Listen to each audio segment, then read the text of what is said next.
Tallant on your end?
Live from Radio Row here at Super Bowl 59 in New Orleans, Louisiana.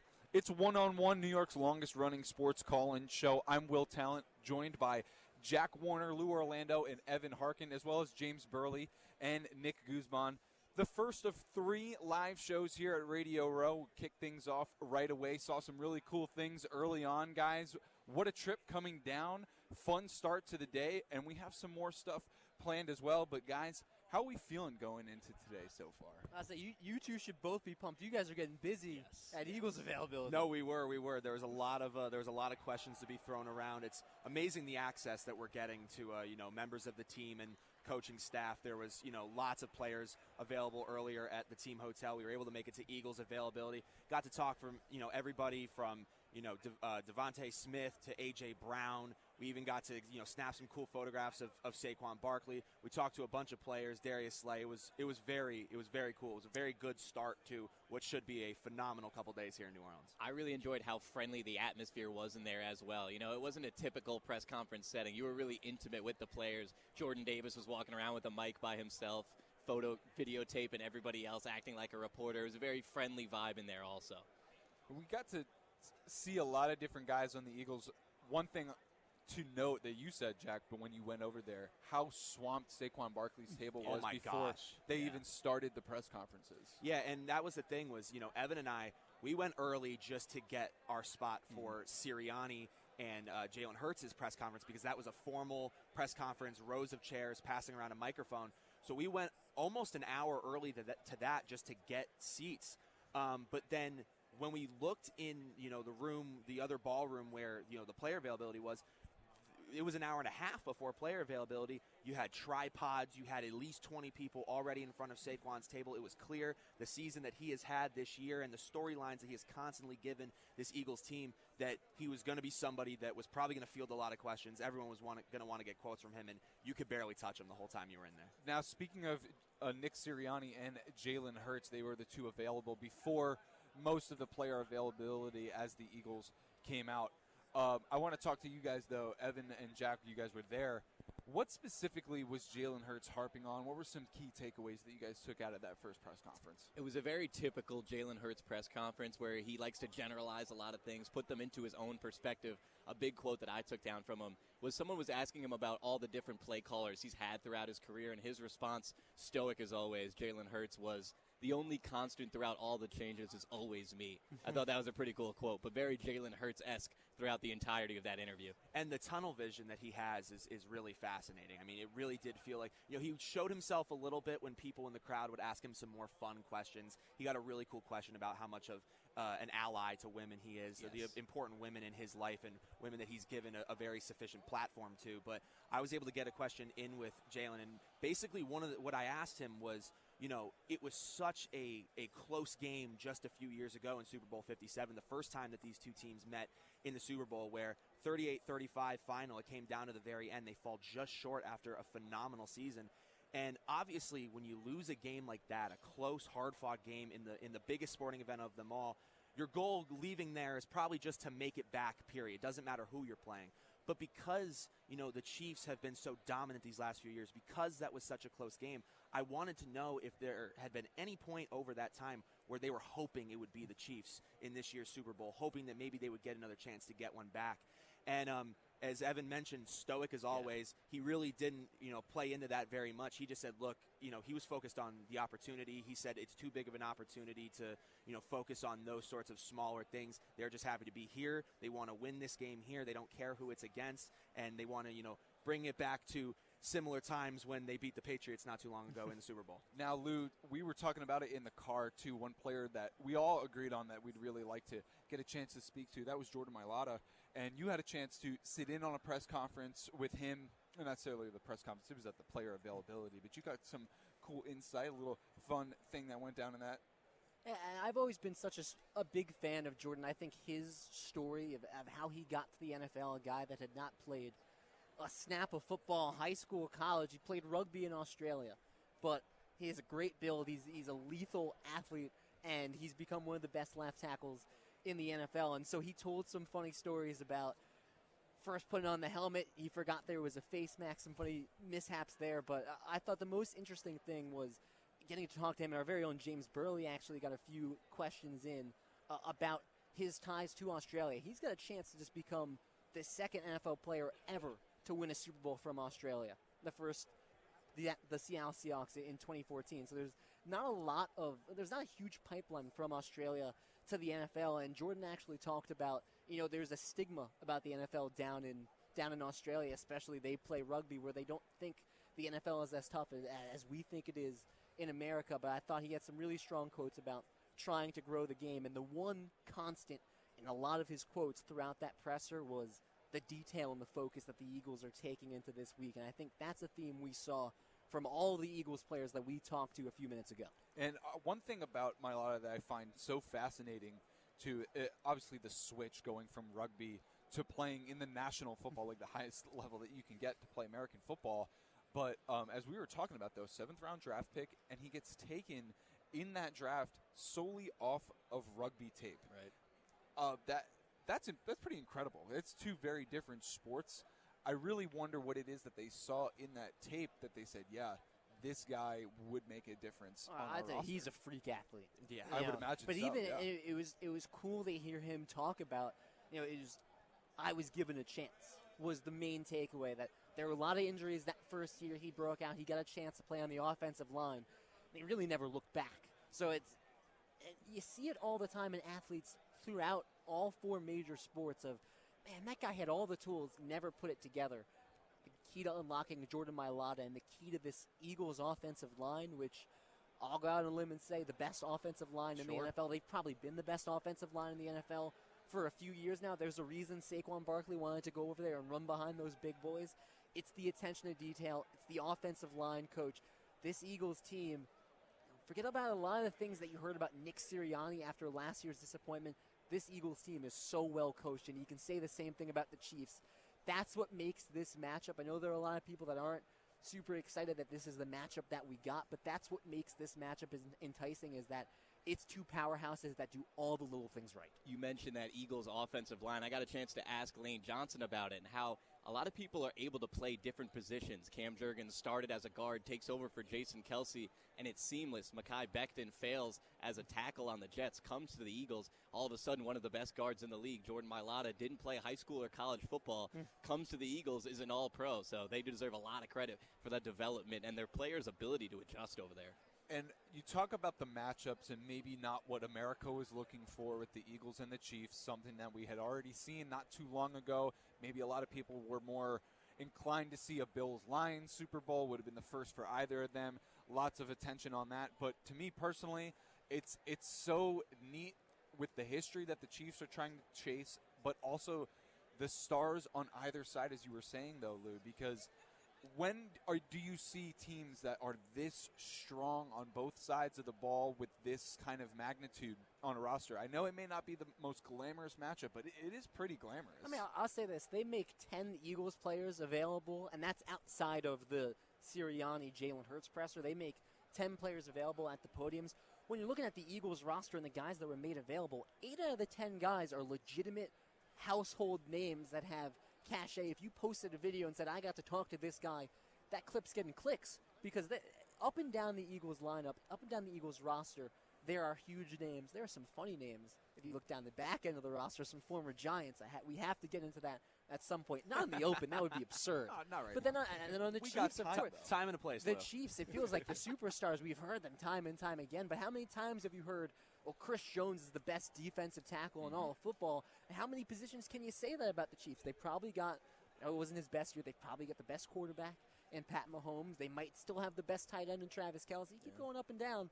These teams are stacked, man. And, Jack, I want to talk more about the stars because I saw you get in with a question towards Devontae Smith and talking about the connection between him and A.J. Brown and what it's like to really have such a dynamic duo on both sides in terms of wideouts. And what kind of insight did Devontae have for that? Well, before I even get into that, I think one of the things I wanted to kind of add on to what you guys were saying about what's so unique about the Eagles, and I think is really a core piece of any effective team, is how much experience they have across the roster in both youthful players and older players. You think about even the question that I was asking to Devontae, who's obviously newer to the league, has sort of earned his stripes, has played in a Super Bowl before, but his wideout partner, his other wide receiver, is A.J. Brown, who has several years on him in experience. They both, obviously make each other better. And then even moving around and seeing guys who are getting questions about, are they playing next year? If they win the Super Bowl, are they riding off into the sun? Or going over and talking to somebody like Darius Slay, who's been in the league for, it feels like ages, and is still playing at an elite level. So I think that was one of the things that's so interesting about this team is the youth, the spread of overall experience and how you have the older players that can mentor younger players, but you still have younger players that can do important things for those older players. As far as what I asked Devontae Smith, one of the things you hit the nail around the head. What I asked him was, what is unique about the connection you and A.J. Brown have that you don't think can be said for other wide receiver pairings in the league? Sort of what makes you guys stand out? And he was very humble about it. He made sure to say, listen, there's a lot of other phenomenal wide receivers in the league, but he said they hold each other accountable. He said, in the term he used was uncomfortable conversations. They value excellence so much that they are willing to get in each other's grills, talk, behind closed doors in the locker rooms, not take things personally. And he just said that there's such a respect between the two of them, and they're always working and they're always concerned with making each other better, that there's nothing that's off limits. And they know not to take things personally. They know that they're trying to build each other up and make each other better and help this team win football games. That was one thing, too, that I noted with a lot of the guys on the Eagles, just going, whether it was asking a question and hearing the response to that, or just being around and just getting a vibe from the situation, the humility that they have, but also this subtle sense of urgency to win now. They've been here before. It's not, in the Super Bowl. It's obviously very exciting, but a majority of this team has been here before. Same with the Chiefs, obviously. They've been to 3 straight now, but this is a very competitive and good Eagles team, and a lot of them have been here before, so the experience is 100% there. I think that is where we should take a slight little break, and we come back, and we have a special interview coming up. It will be with Saints linebacker Jaden Reed, first year out of Texas. It's actually Jaden Ford. I know, I totally messed that one up. It's all right, though. Jalen Ford coming to our table. Nice little interview. Got some nice questions. As I said, he went to Texas, and he's currently on a very solid Saints defense right now. So with that, let's take our first short break here on this special edition of the Super Bowl Radio Row show.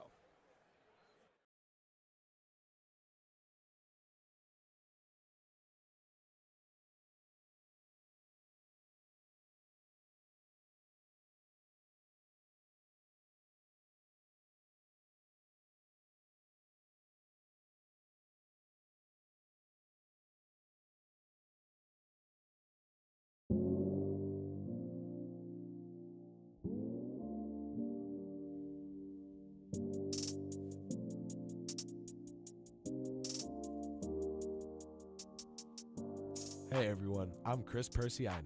And I'm Will Grant. And we're two of the hosts for WFUV's very own basketball podcast, Pick and Pod. Tune in weekly for updates on our takes of the latest around the NBA and exclusive insight from our very own Knicks and Nets beat reporters. We'll have you covered on everything from all of the NBA's latest drama we know and love to debating all year long which team will get to lift that golden Larry O'Brien in June. Don't miss a beat from the hardwood on WFUV's Pick and Pod.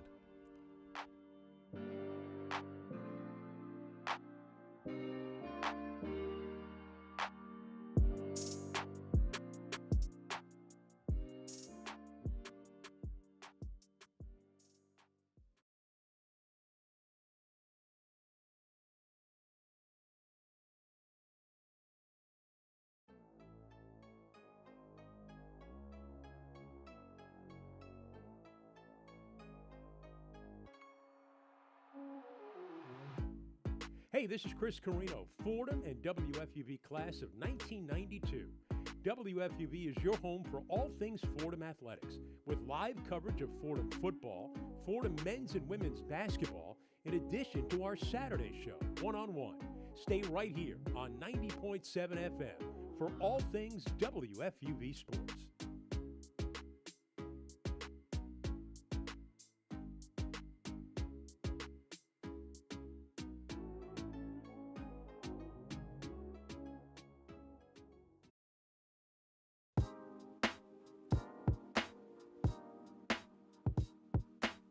Hey sports fans, it's Bobby C. I'm the sports director here at WFUV.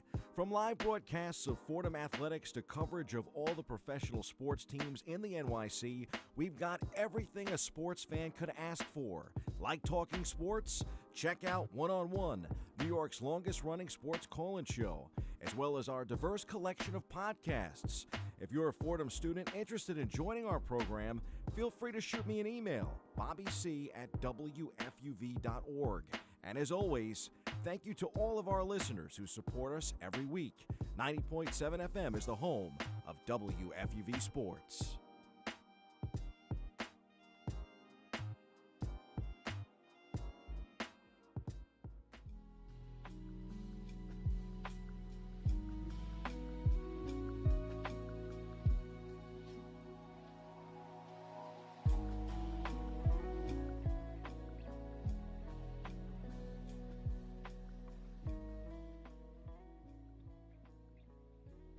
We bring you back to day one of Radio Row here in New Orleans, Louisiana. We're still waiting to catch up with Jalen Ford, the New Orleans Saints linebacker. Let's bring in one more member of our six-man crew, James Birle. James Birle caught up with some of the Eagles in availability. He's having a great time as well. James, how you been, man? I've been great. I mean, the weather in New Orleans, couldn't ask for better weather. We've nice got and sunny warm. skies. Could see a sky full of stars last night, to quote Oh, Chris it was Martin and gorgeous. Coldplay. It's been great. We're all on a few hours of sleep, but that's why we love it. And, got some great stuff out of the Eagles this morning. We flew in, for the listeners, we flew in mid-afternoon Tuesday, got to a lovely Airbnb. I just doxed the address. It's in Mississippi, on the water. It's gorgeous. So we're living, I think, the true life, experiencing the culture of New Orleans. Got to drive right through the heart of the city. And a pickup truck. In a pickup truck, no less, on the way here. So I feel like we're doing the New Orleans experience a good service here. You know, we're doing it justice. Yeah, I mean, we still got to get our crawfish in, but, driving through the city, it's such a cool area. I mean, none of us have, I think maybe Will has been here once, but none of us have ever really been down here and sunk our teeth into the place. It's such a cool city, such a good juxtaposition between new and old, very historic. And, I mean, look, we've only just gotten here, and there's still so much we've already done, so much we're looking forward to do. That's why we got this chair open for Jalen Ford if he makes it. And, I mean, like I said, we've already been able to do so much cool stuff. Got to talk to tons of different players from the Eagles, and I think we're just getting ready to bring in our special guest. Yeah, we'll get him set up in just a second, but man, this place really is. I think it's a really cool venue for the Super Bowl, and it's not one that I had ever really considered of, oh man, I'd be super excited to get Super Bowl in New Orleans. But you start to think about, yes, the history of the city. We drove by. Think about how many jazz venues we saw on the way down. It's a really dope city. Yeah, we going past the murals, Miles Davis, Dizzy Gillespie, just about everything. And yeah, I'm gonna have you slide on down, and we'll get Jalen involved. A little bit easier for Jalen over here. Yeah, get him on the end. All righty. Welcome. What's up, man? We appreciate Pass you. this one Thanks down for to taking you. the time. We can get that over there. I'm gonna angle that a little bit. All right, Jalen, can you hear us? Yeah, I can hear you. Awesome. Can you hear me? I got you. Got you right got back. you loud and clear. Very good. All right, Jalen Ford, you're on one-on-one Fordham Radio. I'll start with this. It's not every day you get to, your rookie year, the place you play in gets to host a Super Bowl. And I mean, we've only been here for about a day, but how awesome is it to get to see this place hosted, be the venue for a Super Bowl? Yeah, I was just talking about that with the last interview I had. But just for me, being a rookie and, like having this, this great opportunity experience, it's actually been pretty cool. And I've honestly just gotten started. Like yesterday, I was up at a school, kind of just hanging out with the kids, taking pictures with them, signing autographs. And I was up there with Kendre Miller, the running back. And it was just pretty cool to see how easily, like, I didn't have to say anything. I really didn't have to do much, but you could just tell, like, them kids couldn't wait to come up and shake my hand and just take a picture.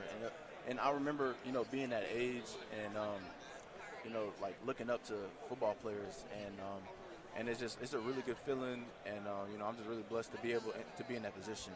And then just as far as the opportunities of coming here talking to y'all, just going around getting to meet people, and kind of use my voice and being able to talk about whatever. It's definitely a good experience, and I definitely not taking it for granted. I'll say real quick, for all six of us, this is our first time in New Orleans. Do you have any spots we're here for a few days. You got any spots you recommend? Where y'all coming from? New York City. We're all mostly New York kids. He's from Jersey. We go to school in the that's Bronx. Crazy. Yeah, welcome to the South. It's awesome. Any spots? There's a couple. I don't know if y'all like. So y'all know. I don't know if y'all do know what a po' boy is, but it's just. He had one yesterday. Where'd you go? What was it? We were in We're Mississippi. staying up in Mississippi. We've had a nice little barbecue place. Yeah, so it's probably like 30-minute drive to get here or something like that? Well, closer to an hour, roughly. There is a spot called Parkway and Tavern. Parkway and Tavern. Yeah, it's somewhere off of Tulane. I can't remember the exact location, but they got pretty good po' boys there. You might have to catch it early because the line is probably long right now with all the Super Bowl stuff going on. It's a good tip, though. Yeah, but I mean, there's so many food spots you really can't go wrong. I think honestly, when I got here, that was probably the best thing about being here was like everywhere I go, the food is good. Yeah. And so like that's been pretty cool. And then other than that, I haven't really done too much because like I was in season, and then unfortunately I got hurt. Like right towards the end of the season, so I haven't been able to take my off season and kind of go out too much. But I'm hoping to do that when I get back healthy. Well, speaking of, how has the recovery process been going? How is the leg? You came in on the scooter. Yeah. You've been getting a top speed on that thing, moving any. No, I've been. I try to stay away from top speed. I kind of focus on staying upright. Unfortunately, I done had a couple wipeouts. But I think for me, just trying to get back as fast as possible and doing it the right way. Luckily, everything I've done with the team, and they've taken really good care of me. So that's been pretty good. And then for the most part, it's just not taking it for granted, like how easy it was and how I enjoyed walking. Now that I got to use a scooter and my ankle, but I'll be back in June or so like that. So I'm just taking this time to try to maximize anything else I can do without being on my feet. And then going back to your time at Texas, there were a lot of notable names on the teams you played for. Bijan Robinson, one of them, Quinn Ewers. Who were some of your best friends on those teams? I mean, those two you named, I was pretty close to them. There's some guys coming out the league this year I was pretty close to, like Barron Sorrell, Byron Murphy, Jade Barron. Like those guys, we we've been there like, all 4 years. I think Jade did 5, but just from the start that we got there to like, how Texas has progressed, I think that just made us like super close. And, I forget, there's so many other dudes I can name. And just seeing that, when I got there or, the second year I was there, we only had like, maybe like 2 guys drafted or maybe none. I really can't remember. And to, fast forward to last year, it was like we had like 11 or something like that. And this year it'll be more probably. But, I think that was just the biggest thing that I got to enjoy, seeing that, these guys are having success along with me. And it was just pretty cool. And what was that progression that you're talking about like? You really broke out onto the senior, junior year. You guys got a lot better every season. What was that like? That was pretty good. And, doing it with those guys you named, like, some of the guys I consider my lifelong brothers, doing it with them, I really enjoyed it. And I'm just glad I was able to, do what I needed to do to reach the level I'm at now and, to continue my football career. I'm looking to kind of do the same thing here, try to, have a breakout year and build on that. But, definitely it was pretty cool. And I was glad that I was able to be the dudes there or the dudes that, I was with, they could look up to and kind of, learn from. Well, one of your teammates at Texas, Xavier Worthy's got a pretty big day coming up on Sunday. Can you give us a first-hand scouting report of obviously you spent some time with him? What makes him effective? No secret on his speed, but I think the biggest thing that he's been able to do since he's with the Chiefs is just kind of find ways. He doesn't have to run routes to get the ball, So I think for him, just finding ways to get the ball and making the most of it. Everybody knows he's fast, but I think one thing people take for granted is he's little, but he plays bigger than he is, and I think that's one of his biggest traits. Just given how people might overlook his size and or underlook it. Sorry, but I think he'll have a big game. I think Andy Reid, Patrick Mahomes, they do a good job of understanding how he can attack schemes, and I'm really interested to see what he'll do. New Orleans Saints linebacker Jalen Ford. Jalen, appreciate the time, man. Good luck with the recovery. Yeah, you too. Thanks for hopping on. Yeah. Thank you. All right. Catching up with Saints linebacker Jalen Ford. We'll be right back with more day one of Radio Row here from Louisiana. Take a quick break.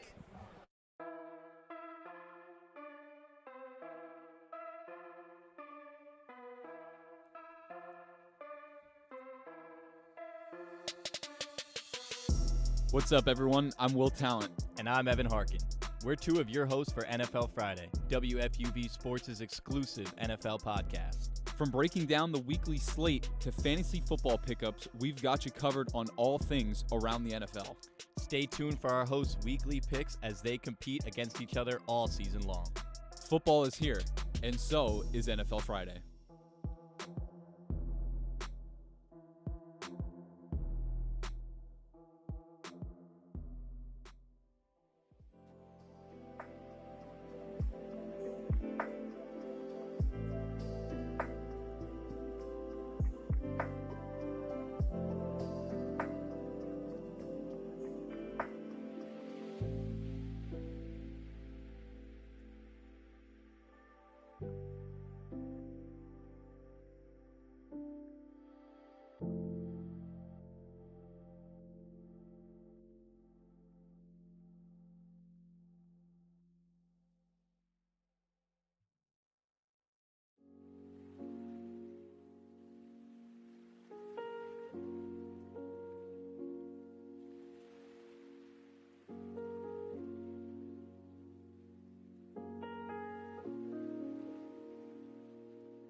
Welcome back to Radio Row here in New Orleans at the Super Bowl. Nick Guzman on the airwaves for the first time here at Radio Row alongside James Birle and Evan Harkin. I want to say thank you so much to Jalen Ford for taking the time to talk to the fellas. Super nice guy. Yeah. Rough luck with the injury, but I feel like that's a guy who's going to make a lot larger of an impact in years to come for that Saints defense. No, I'm pretty confident that guy will make some noise. I mean, talking about the guys he's played with at Texas, I mean, you just look at the defensive ranks and the Saints, Cam Jordan, Chase Young, Demario Davis, Tyrann Mathieu. I mean, he's applying his trade from some guys who have been there before him. They're going to teach him a bit, and such a nice guy giving us 10 minutes of his time like that. I feel like we learned a lot about him in a short amount of time. And the formula that he set himself up to follow to become a good player in the NFL, similar to the one that he followed in college to learn his first couple of years. He mentioned he wants to have that one breakout year that you really need to jump out onto the scene and then take it from there. And I could see it coming too. Yep. So this morning, guys, we were able to catch Eagles media availability, not Chiefs availability. A little bit too early for us in our first night. Yeah. Maybe stayed up a little later than we should have last night. But there's more Chiefs availability to come during the week. But it was so interesting to be at the Eagles hotel and being with – I don't think I've ever seen that many reporters in one place at once. They do a nice job of sort of spreading it out. So there's a press conference room where Nick Sirianni and Jalen Hurts spoke. And then to the left of that, there's just kind of a room with a bunch of tables. And that's kind of where – and then a room to the left of that. That's where no, because there's three rooms. There were three. To the far left you had room. To keep digging. That's kind of where guys like Devontae Smith, guys like Lane Johnson, Jordan Mailata were set up and talking to the media. But then in that middle room, it was interesting. There was just pretty much everyone else. Like Cooper DeJean was posted up at a table. It wasn't like you go up and film them type thing, but it was if you had a question to ask a player who maybe isn't a superstar on one of those teams, still available. So I just thought it was a very cool way that they set that up for us, and we got some good stuff. Especially you got some stuff with Jordan Mailata. Yeah, I think first and foremost, I mean, it's still surreal that we're even here, right? Talking about how many reporters are in one room at Radio Row. It's just such a privilege to be here and to get the chance to talk to some of these athletes and executives within the sport, within the industry. So thank you to WFUV Sports for getting us out here. But speaking of Jordan Mailata, I think he just has such an interesting and unique story. You know, rugby and American football often draw comparisons, similar sports. At one point, they were both called football. But rarely do you ever see someone make the jump across. It happens every now and then, but become so successful, a Pro Bowl caliber tackle for a Super Bowl contending team in 2 of 3 seasons. That just doesn't really happen. I think Jordan Mailata represents a big opportunity for a lot of players in that sport to come across. It's just such a great story. I asked him about what it would mean for him to be, the flag bearer for Australia, to become the second Australian native to win the Super Bowl should the Eagles win on Sunday. And he said, yeah, that'd be a source of pride. I think it means a lot to me, but I'm really trying to win this for myself, right? Like when you think about just how much these athletes put into it, he's not so much thinking about representing his country, although it is an honor. It's more about, can I be the best version of myself? Can I win? That humble mentality really, came through when I was speaking with him. He also, joking around, he's like, I would have hoped I'd be the first Australian. I guess someone else beat me to the punch. He had a lot of praise for Cam Jurgens, the former right guard turned center, who has had to fill the very big shoes of Jason Kelce and has done a pretty darn good job, even taking snaps in the championship game when he wasn't 100% to fill in there and get the job done over the Washington Commanders. And then he also mentioned Coach Jeff Stoutland, who originally, when you take a flyer on a 7th-round pick who's never played American football before, your offensive line coach has got to do a bit of homework, and he credits Stoutland with a lot of the offensive line success. And, I mean, it's one of the best O-lines in all of football.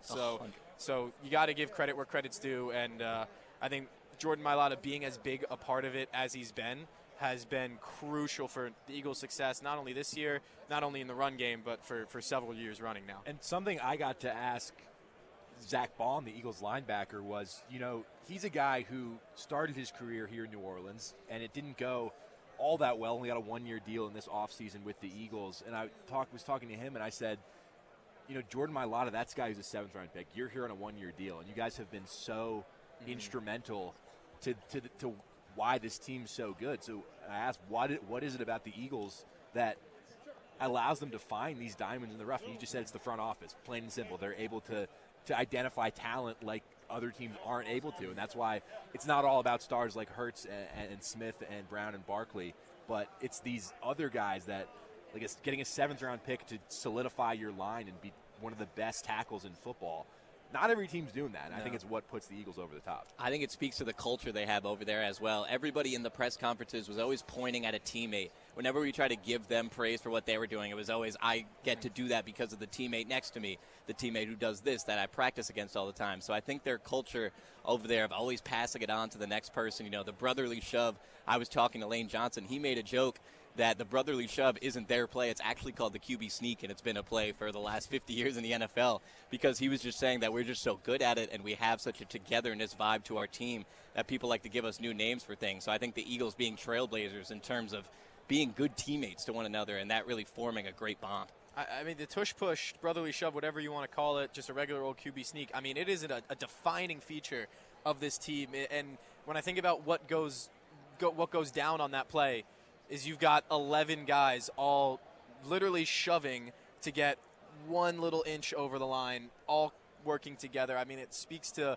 the culture in the city of Philadelphia. I think it speaks to the attitude of the Philadelphia Eagles. I mean, the person who got to speak with Mailata before me was asking about the tush push, and he could not have been more excited to answer that question. You imagine he must be asked about that thing 1,000 times a day, and he was like, this is my favorite thing. I think it's so exciting that, you know, we've kind of co-opted this. And I think it's also a bigger point of contention, because there were a few QB sneaks that were consequential in the AFC Championship game between the Bills and Chiefs. The Chiefs looked like they had figured out Josh Allen's QB sneak. They run it a similar way. I think Allen kind of gets a bit predictable. He always goes off the left guard, left of the center. And I think that maybe helped the Chiefs a little bit, but I don't know. I think the Eagles might have to be a little bit more creative if they want to employ the brotherly shove. Yeah, it's impressive that pretty much every, like, I guess you'd call it a Beatty question that's been asked that we've heard, it's immediately deflected towards teammates, how good the organization is. It's about everybody else. It's not about the Chiefs, the fact that we maybe get to get revenge on the Chiefs. It's not about any of those things. It's just about the process and the fact that they're able to be at this point. I think we hear a lot about dysfunctional franchises. I mean, Evan, you covered the Giants this year for WFUV. And the Jets, both dysfunctional. I think for us, like, in the New York market, when you're kind of just so used to dysfunction with football franchises, it's a little bit of a breath of fresh air to see an organization that's run kind of as well as the Philadelphia Eagles are, that allows them to sustain success. Because, I mean, last year's collapse was a disaster at the end of the season. I mean, what were they, 11-1, and then the losses start to pile up. They lose to the Giants at the end of the year, then you lose to the Bucs in the first round of the playoffs.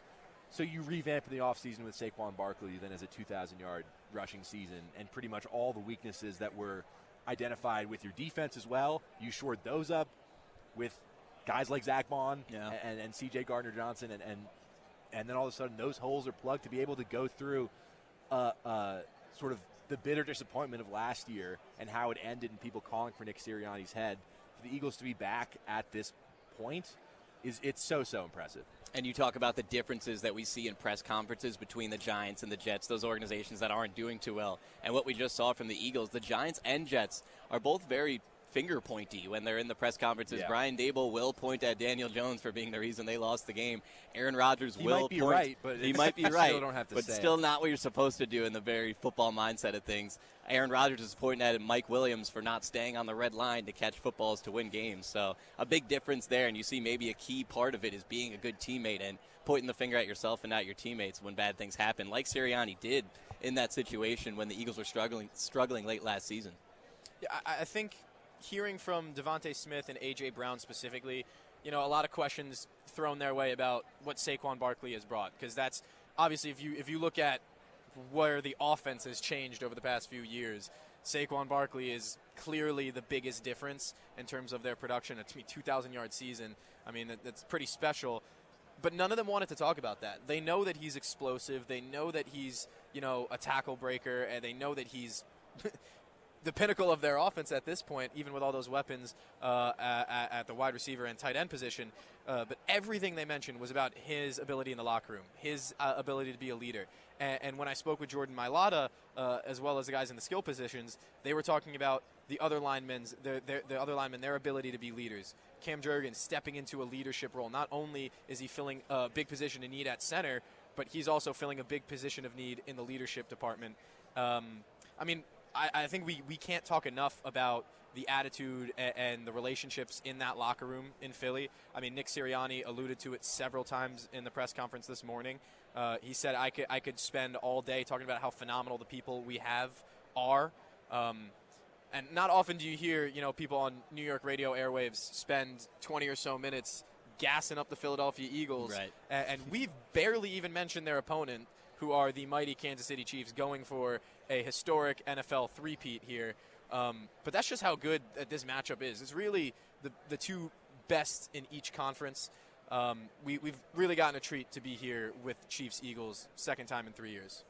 I think, and if you want to talk about superstar power, there were maybe triple the number of people around Saquon Barkley than any other Eagles player in that room for the entirety of the 45-minute availability. Like, that just speaks to the levels of what this guy has achieved. And I think the last sort of gassing up the Eagles I'll do is it's really hard for me to, like, say all that stuff and be like, the Eagles are a really well-run organization that does a lot of things well, but they are. Yeah. And it's proof that if you put the right people in charge and you build well from draft picks, and maybe you don't get scared by, if you have an elite offensive line, you don't get scared by, you're not supposed to pay a running back. You figure that maybe that's the thing that's going to put you over the top. You make smart decisions like that. I think that's a big reason why the Eagles are in this place where they are. But I think we should talk a little bit about their opponent. The Kansas City Chiefs are here once again for the third year in a row, going for a three-peat. They're here every year. Every year we talk about them. The personnel changes a little bit every year, and no matter what it does, the constants are Mahomes, Kelsey, and Andy Reid, and the Kansas City Chiefs once again are here in the Super Bowl. I think a big reason why a lot of people weren't happy about this matchup because it's a boring matchup that we've seen before, but I think fundamentally these are two of the best teams in the NFL, if not the two best. I mean, there's a common talking point that a lot of people have whenever they play the Eagles or the Chiefs, and think about the NFC Championship game. 3 fumbles from Washington. That's not just Washington being super lax in terms of protecting the football. It's also the Eagles being elite at punching the ball out in tight spots. The same thing with the Chiefs, where, yes, teams seem to completely crumble down the stretch against them, but it's because the Chiefs do literally everything fundamentally well. It makes those mistakes seem that much more costly. And when people think of the Eagles, they think of the trenches, that O-line, the D-line. The Chiefs do not have that much worse of an O-line or D-line, and it gets overlooked a lot because of how good their skill position players are, and they don't do the brotherly shove too much and all that. But that Eagles O-line is really good. Creed Humphrey, Trey Smith, they have a lot of big names there. That defensive line, Chris Jones, a big reason why they won that game, able to stop most of those Josh Allen 4th and 1 plays. That'll be huge in this Super Bowl game, whether the Eagles can run that tush-push. We saw them, the Bills not be able to do it against the Chiefs. So if Chris Jones and those big names on the defense could get involved as well, it could be a big game. But like you're saying, matchups everywhere. Someone's going up against someone very good at the exact opposite position all over the field, which is what you want to see at the Super Bowl. I know the Chiefs are here every year, and not to, draw away from the fact we are talking about the Chiefs right now. The way that they approach their press conferences, they feel like they belong here. They act like they belong here because they do. You got the same sense from Philly. I think this, for some, yes, it's not as fun of a Super Bowl as Commanders Bills or Lions Bills would have been. 2 new faces, 2 guys who have been close but not quite there yet. This should be the Super Bowl. I truly believe the best team from the NFC and the best team from the AFC made it to the Super Bowl. They both belong here. I think the Chiefs, all season long, those 1-score wins, a lot of people were criticizing them. Maybe they don't have the same juice as they did in the past. I still think there's, truth to that. There's an element we haven't seen yet from their game. Like, I think, late in the season and in the playoffs, it's been more Kareem Hunt than Isaiah Pacheco. I think, you unlock a guy like Pacheco, I think it causes problems for an otherwise close to perfect Eagles defense. You run that system, it could make things a little bit more difficult. But because they're always in those 1-score games, because they always win when it's on the line, it doesn't matter for them. Every situation, they're comfortable. They like playing from behind. They like playing when they're in front. They like having a lot of time on the clock. They like having no time on the clock. I do think that they're just so adaptable. They're so comfortable being in these scenarios. I get the same vibe from Philly. This is their second Super Bowl in 3 years with, for the most part, the same team, a few changes here and there. But, it's the Chiefs.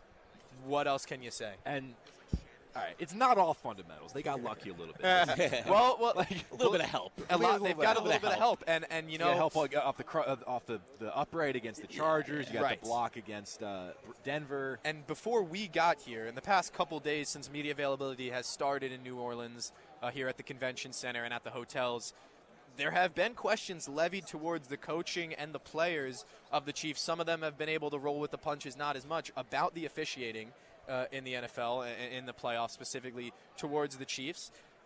Some of those guys have appreciated the questions and have laughed them off. Others not so much.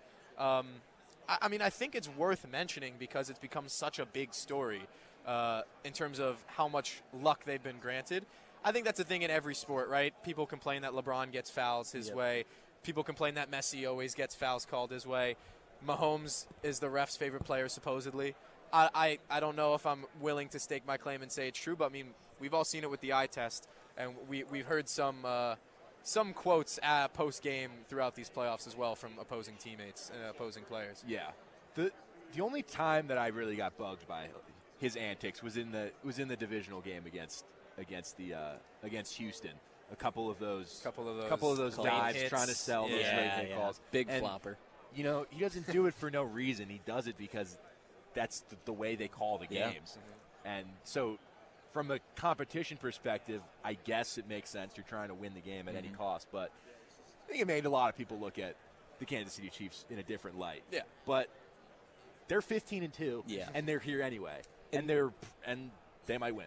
And this is what happens with teams that are dominant. You look at Brady and the Patriots, always in a scandal. Always they can't get away with anything. You know, after the Deflategate, it came out, Tuck rule. Deflategate came out afterwards that most games actually contain footballs that aren't properly inflated. But because of the Patriots being that team that was always on top, people wanted to look into it a little bit more, look at the film a little bit more. So I think this always happens with those teams that are just dominant in any sport. Yeah, and I think when you look at this matchup, it's a rematch of 2 years ago, but these teams are not the same teams as 2 years. They've been through so much more. The Chiefs been through more winning. The Eagles went through their adversity last year to get to this point. And I think every time you tried to ask an Eagle or a Chief player about does it mean more that you've seen these guys before just 2 years ago, getting another shot at them in the Super Bowl. And everyone's kind of saying no, but it has to be a little bit of an edge facing the same team that knocked you off and denied you a ring 2 years ago. A decent answer I got surrounding that was from Lane Johnson. The reporter asked him if he was on the field for the confetti that fell when the Chiefs won the Super Bowl 2 seasons ago and how he felt. And he was telling me that he was heartbroken and that there is motive from that moment in his mind still to go win this one and see that green confetti fall instead. So like you're saying, it underlines a little bit even though they're not letting it out. I mean, just how could it not, right? Yeah. Like, I know we kind of expect that from the players too, right? Like, A.J. Brown's not going to say, I hate the Chiefs. I wish they go to the Super Bowls just so we get the right to play them. But it's also to be said that this Philadelphia Eagles team, their culture, I mean, we've said enough praising about it already, very clearly internally focused. I did ask A.J. Brown about the difference between the team from 2 years ago versus now. He said that not only are they just a completely different team, there's different players here and there, they just feel more mature, they feel more seasoned, they feel a bit more comfortable in these moments. They've dealt with that adversity. I think the word he used was gritty in terms of some ways, not referring to the Philadelphia Flyers mascot, but the nature of the way that they play, the tush-push style. I think that's why those guys love talking about it so much, is because it just does speak to the ethos of this team. And look, they got their work cut out for them on Sunday. I don't think a single soul in the world would be surprised if the Chiefs went away and took it. But this Eagles team, I mean, they're due for another title too. They've been right there for a long time. If there were an NFC team to take away the right for the Chiefs to be able to say they got that three-peat, it would be this Philadelphia Eagles team, and it would be the team from 2024. And they've got so many funny guys over there as well. All the names we got to see at the interviews over there. Darius Slay, hilarious. Yeah. Devontae Smith, very funny. A lot of them. Jordan Davis was walking around pretending to be a reporter, and he's the biggest guy in the room, which made that pretty funny as well. But Slay and Devontae Smith going back and forth over who's the best basketball player. Slay calling himself the funniest guy on the team, all that stuff. I thought they have some good personality in there as well. It's so interesting to me. I just had this thought.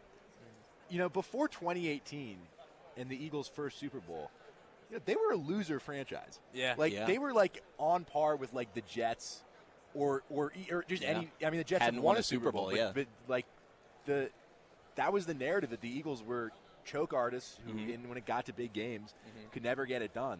And I feel like that was 6-7 years ago now, and it's how quickly narratives like that can get dispelled. You don't have to be a loser franchise forever. You can hire the right There's people hope. and put them in the right spots and make things happen to win Super Bowls. Yeah.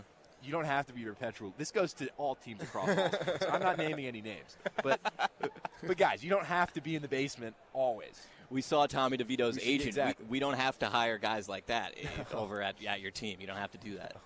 Well, I think that also is valuable, though, right? Like, we could talk about the New York Jets. They're a cursed franchise. We don't know when that success is going to turn that corner. But I think you see it with Philly. They were never awful. Like, they had a few bad seasons, I think, in the mid-2010s before that 2018 season. But when they were close, they were always right there in the playoffs. I think back to the Packers Super Bowl when the Eagles were the 3 seed. They fall to the Packers in the first round, and Aaron Rodgers goes on a magical run. I think the Eagles are just as good as any other team in the NFL that season. It just didn't go their way. That constant, so close but so far mentality, pressure cooks diamonds. Having like a guy like Jason Kelce be around for so long through so much adversity. I think this group, which is largely stuck together since 2022, go through what they went through in 2023, could only make them want it more this year, could be the learning curve that they not only needed but kind of deserved, right? Because 2022, they were right there in that game with the Chiefs. If that final couple drives in the fourth quarter go their way, they could be hosting the Lombardi Trophy, and this three-peat doesn't become a thing. And we don't necessarily talk about Mahomes in the same light as we did. But, I mean, the fact of the matter is it did go that way. The Eagles now have an opportunity to respond to that, and I think they're, in a way, better off for it. Yeah, and I've been, we've had all this access to this media availability, and it's so awesome. But I'm trying to think about it from the player's perspective, where you have the biggest game of your career coming up on Sunday, and then you've got 3 separate 45-minute sessions where you talk to a million strangers who come up to you and your ask face. you to say hi to Canada. And it's like it's a lot of that. And it's a lot of that. I feel like, for them, they're professionally trained, right. and they know how to get through the stuff with giving, the PR answer, and kind of skirting around the drama and just getting to the game on Sunday. But I wasn't really prepared for just how much of a whole production this all is here at the Super Bowl. I mean, there is so much space. Yeah, I mean, that's Brandon Marshall right there. That's Justin Jefferson in front of him also. Justin Jefferson. There's so many cool people walking around. It's really just an honor. Sean Stellato just walked by. Tommy DeVito's agent. Best suit ever, though. No criticism on the suit. Looks sharp. Yeah. He looks sharp always. Always. Yeah. But I think that'll lead us into another break here on Radio Row. This is Nick Guzman here alongside James Birle and Evan Harkin. Super Bowl 59 just around the corner. We'll be back in just a couple minutes with some more coverage here from Radio Row on One on One.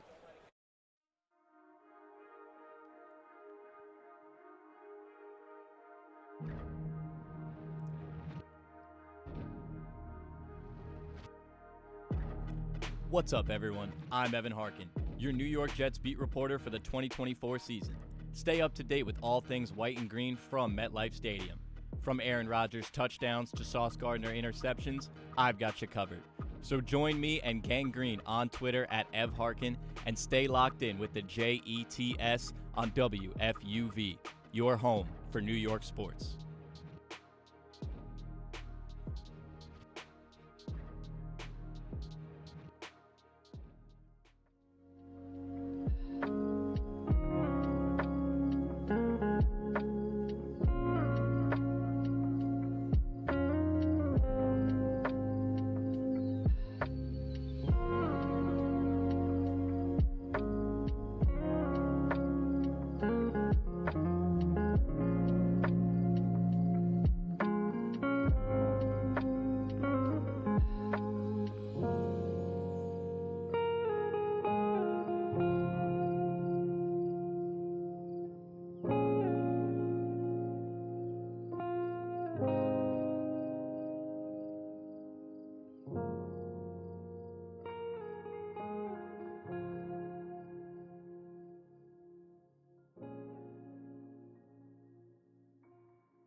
Welcome back to a very, very special edition of WFUV Sports coverage live from Radio Row at Super Bowl 59 here in New Orleans, Louisiana. We are back from break, and I'm here with Nick Guzman, Lou Orlando, and you look around here. We're in this enormous convention center. The game isn't really big. It's freakishly large. We're trying to convey just how big it is. To go to the bathroom, have no it's like you have to go on a quest to go to the bathroom. Yeah, Will and I went to the bathroom. We had to we weren't able to get back. And you get to We walk went by too far such away. interesting people too as you're. A lot of faces. And we also walked down a long street to get from a parking garage to this convention center. It was about a 20-minute walk, and I think we spent 15 of that 20 minutes just going down the side of this building, to get to the other side of the building. This is one of the most enormous convention centers I've ever seen. I tell you what, this area is perfectly built.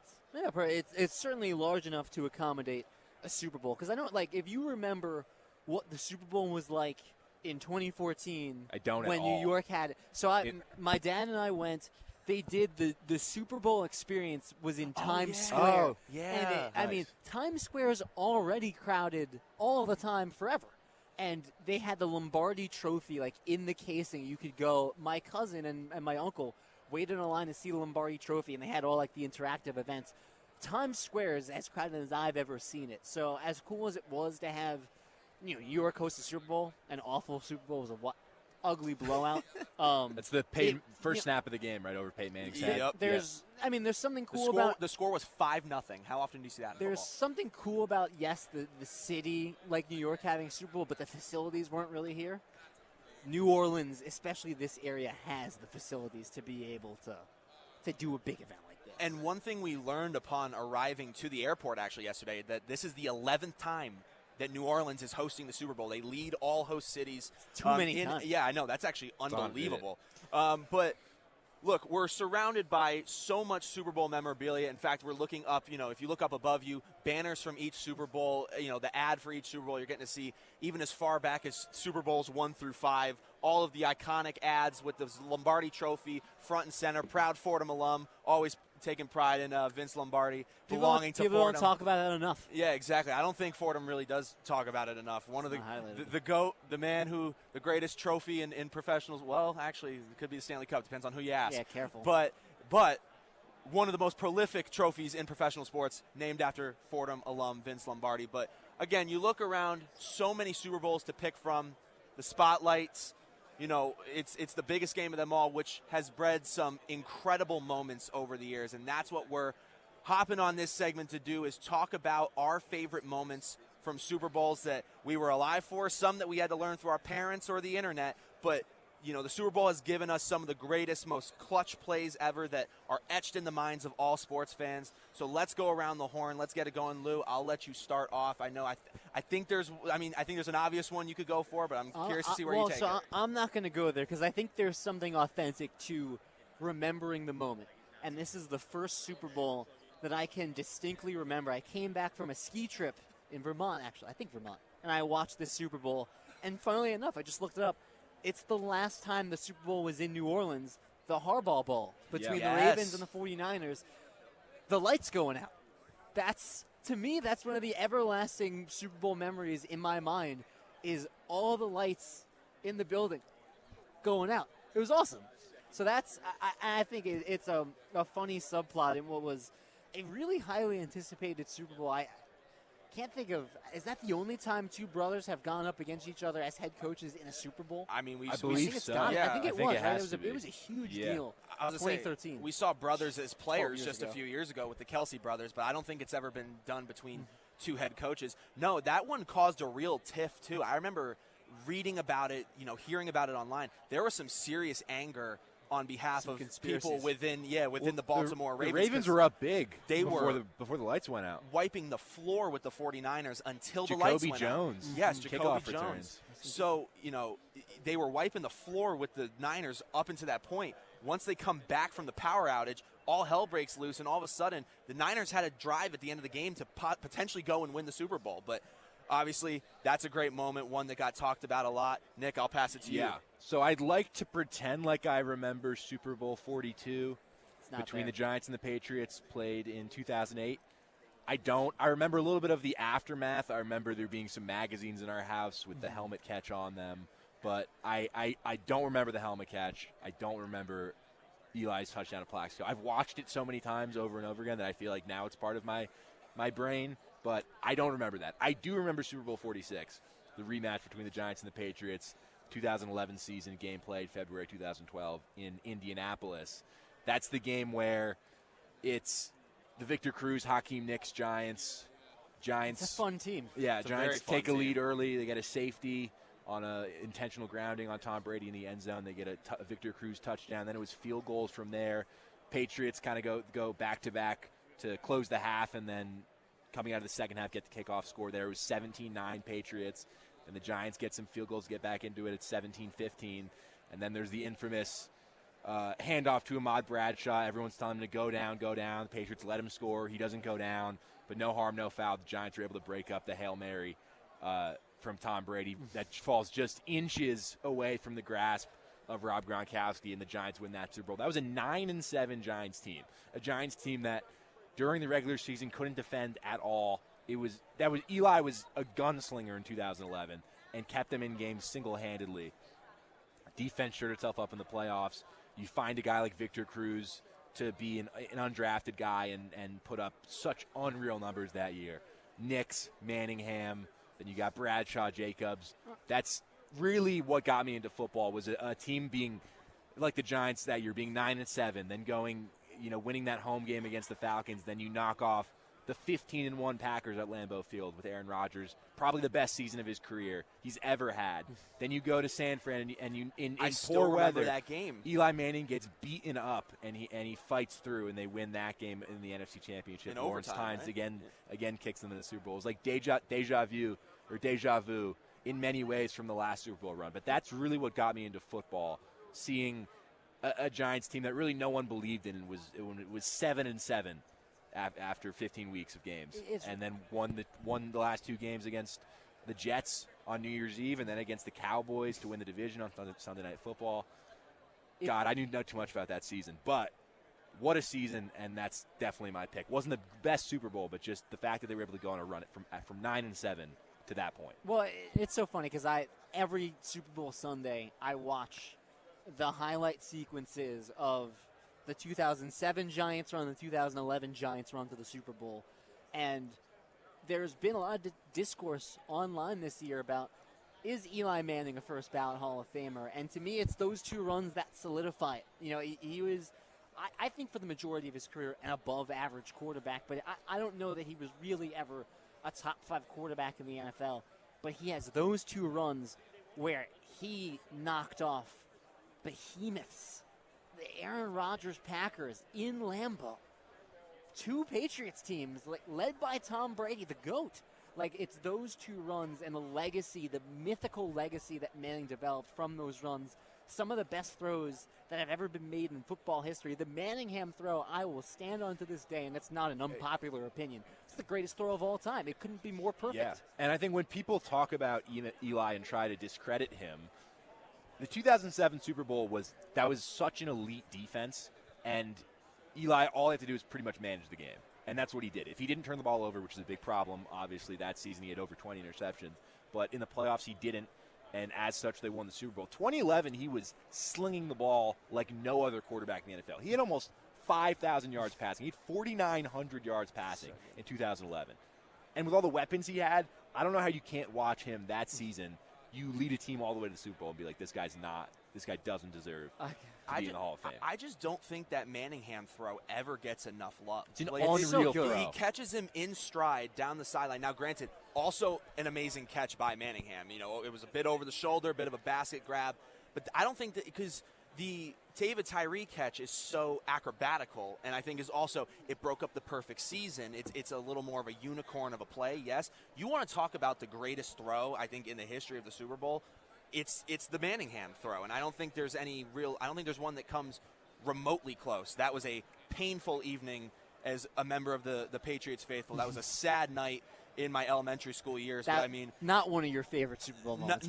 Well, honestly, a game respects game, man. I can't lie. It was an unbelievable display of clutch time football. But that's what Eli Manning did, and that's why I think arguments against him being a first ballot Hall of Famer are a bit hard to make, just because what he was able to do in crunch time. I get the game-winning drive quarterback was Tom Brady, and I think it is Tom Brady in the grand scheme of things.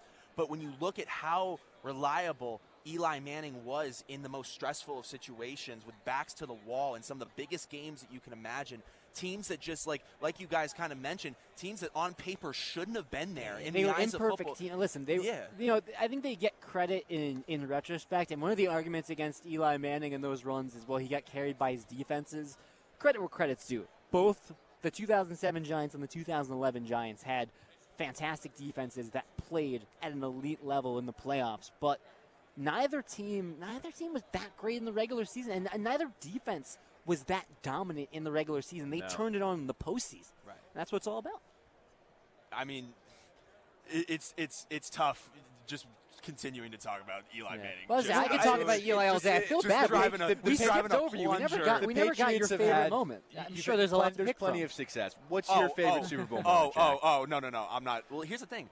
I wanted to avoid doing a Patriots Super Bowl moment. Do whatever you want. I actually kind of want to go down the route that Lou mentioned, that Lou went, and talk about one of the earliest ones that I can remember, which I think is a fun way to look at it, and that would be the Super Bowl. I forget actually the exact number, believe it or not. The Super Bowl between the Colts and the Saints in Miami. Mm-hmm. Tracy Porter's pick six is one of my favorite moments. It's one of the most vivid moments I have from being really, really young and watching football. Seeing that game sort of turn on its head. I still remember I was in first grade, and my first grade teacher asked the entire class to make their Super Bowl picks. I was the only kid in my entire elementary school class that picked the Saints, and Drew Brees made me proud that night. But one of the biggest turning points in that game is Tracy Porter's pick six on Peyton Manning, and really it was kind of where the game flipped into the Saints' favor, and I believe it made it a 2-score game.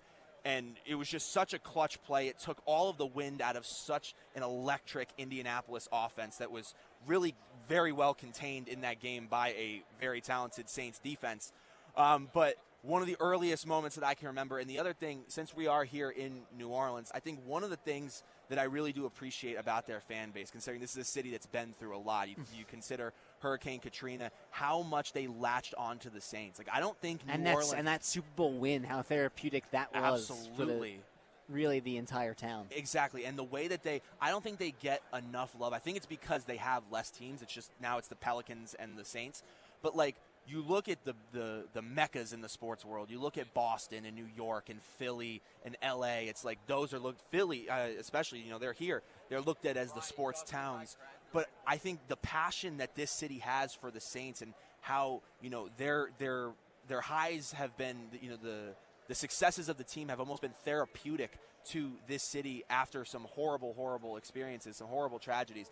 I think that's one of the events that really does get looked upon and highlighted when we're talking about that, is that Super Bowl win, that that interception that really kind of sealed the deal. It's one of my favorites. It's one of the earliest I can remember. There's so many more. You want to keep going? Well, just on that note, because there's something cool about when sports and the real world merge in a tangible way, and in a weird way, there's something cool about when sports merges with tragedy. Not that it's good that the tragedy happened, but it reminds you of what sports is supposed to be about. So you think about that Saints Super Bowl. Even though the fact that the Yankees didn't win the World Series, what the Yankees and Mets did in the weeks after 9/11 and that 3-week, 4-week stretch and the Yankees postseason run, think about how together New York felt. I mean, we weren't alive, but we've heard. Think about how many people have come up to us and told us about New York after 9/11, those baseball moments. You watch the documentaries, you see the George W. Bush pitch, perfect strike down the plate in the World Series. When tragedy and sports merge, it creates something beautiful, and it reminds you of why you watch the games. And I think that's the Saints Super Bowl win. That's what that's all about. For me, that game makes me, miss the fact that there can never be an after halftime onside kick. Yeah. Oh my God. That we've changed the rules for that not to be able to happen anymore. It's a disgrace. And also the fact that that game was not dominated by the Colts, but it felt like they were within reach and within control. And even when they went down 24-17, it was like there was no doubt in anyone's mind that Peyton Manning, the Peyton Manning, is about to drive 80 yards down the field punch this thing in, tie the game, and then possibly go to overtime or get a stop and win the game from there. And for him to make that throw in that spot, and Tracy Porter jumps the route, that was about as game-changing of a play as you can possibly have. Well, and if he drops that pick, there's a great chance Peyton Manning still drives down the field. And think about it, none of us could have ever believed that far back that would be Drew Brees' only Super Bowl either, just with how unbelievable Drew Brees was in the career that he had. That pick means a lot, too, for, I'm sure, Drew Brees, because it sealed the game. And, a career like he has, I understand that there's a lot of there's legends of this sport who never hoisted a Lombardi trophy. I think Jim Kelly lost 4 Super Bowls or 3 Super Bowls.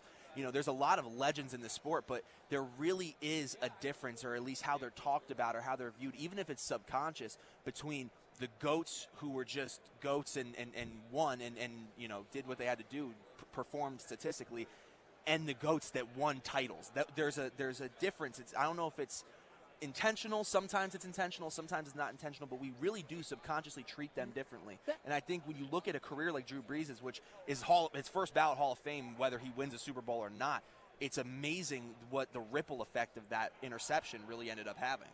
There's a sadness, subtle, but when you talk about Dan Marino, there's like never won a Super Bowl. And that, you can have a phenomenal career, and there are many great athletes in all sports that had wonderful Hall of Fame careers, never won a championship, and what's the big deal? They were great. There's only so one much to you go can around control. every year. But especially in football, where it feels like the GOAT, it's determined by championships. That one for Brees matters. It absolutely matters. And we talk about Drew Brees differently, even after he retires with so many of the big football quarterback records. We'd be talking about him just a little bit differently if he didn't have that Super Bowl. Now, I think we should go around the horn one more time, because fair. I think there's a lot of a lot of good Super Bowl moments, and I also think this one, if we want, we were able to talk Giants, and so that was good. But if there's any more for your teams, or there anything that's personal to you, or if you just think there's a crazy one that always is fresh in your memory, give me the Steelers-Cardinals Super Bowl, the year after the Giants won in 2007. So the home 2008 season, 2009 Super Bowl. You got the James Harrison 100-yard pick six, where he intercepts the ball at the goal line and rumbles down the sideline. Turned into a great SNL skit with Keenan Thompson on Weekend Update. Yep. And then somehow made it all the way and scored that touchdown. You have Larry Fitzgerald giving the Cardinals the lead on a 70-odd-yard touchdown from Kurt Warner with about 2.5 minutes to go. And then you have Ben Roethlisberger leading his team down the field for a game-winning drive, a catch, such a good catch in the corner from Santonio Holmes. Almost his 2 feet were on top of each other. There's no space in that corner to come down with that ball. I think I'd heard a lot about how great the Pittsburgh Steelers were growing up. I vaguely remember that game. I've seen it afterwards, but I feel like we've seen them all. That was peak,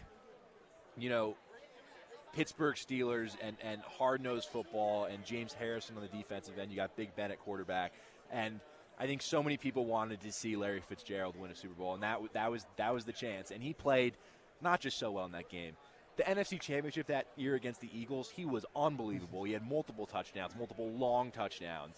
He was so good that season, and it's just the way we talk about player legacies. Larry never got to win one, and that was his chance, and he balled out on the biggest stage. Just came up short.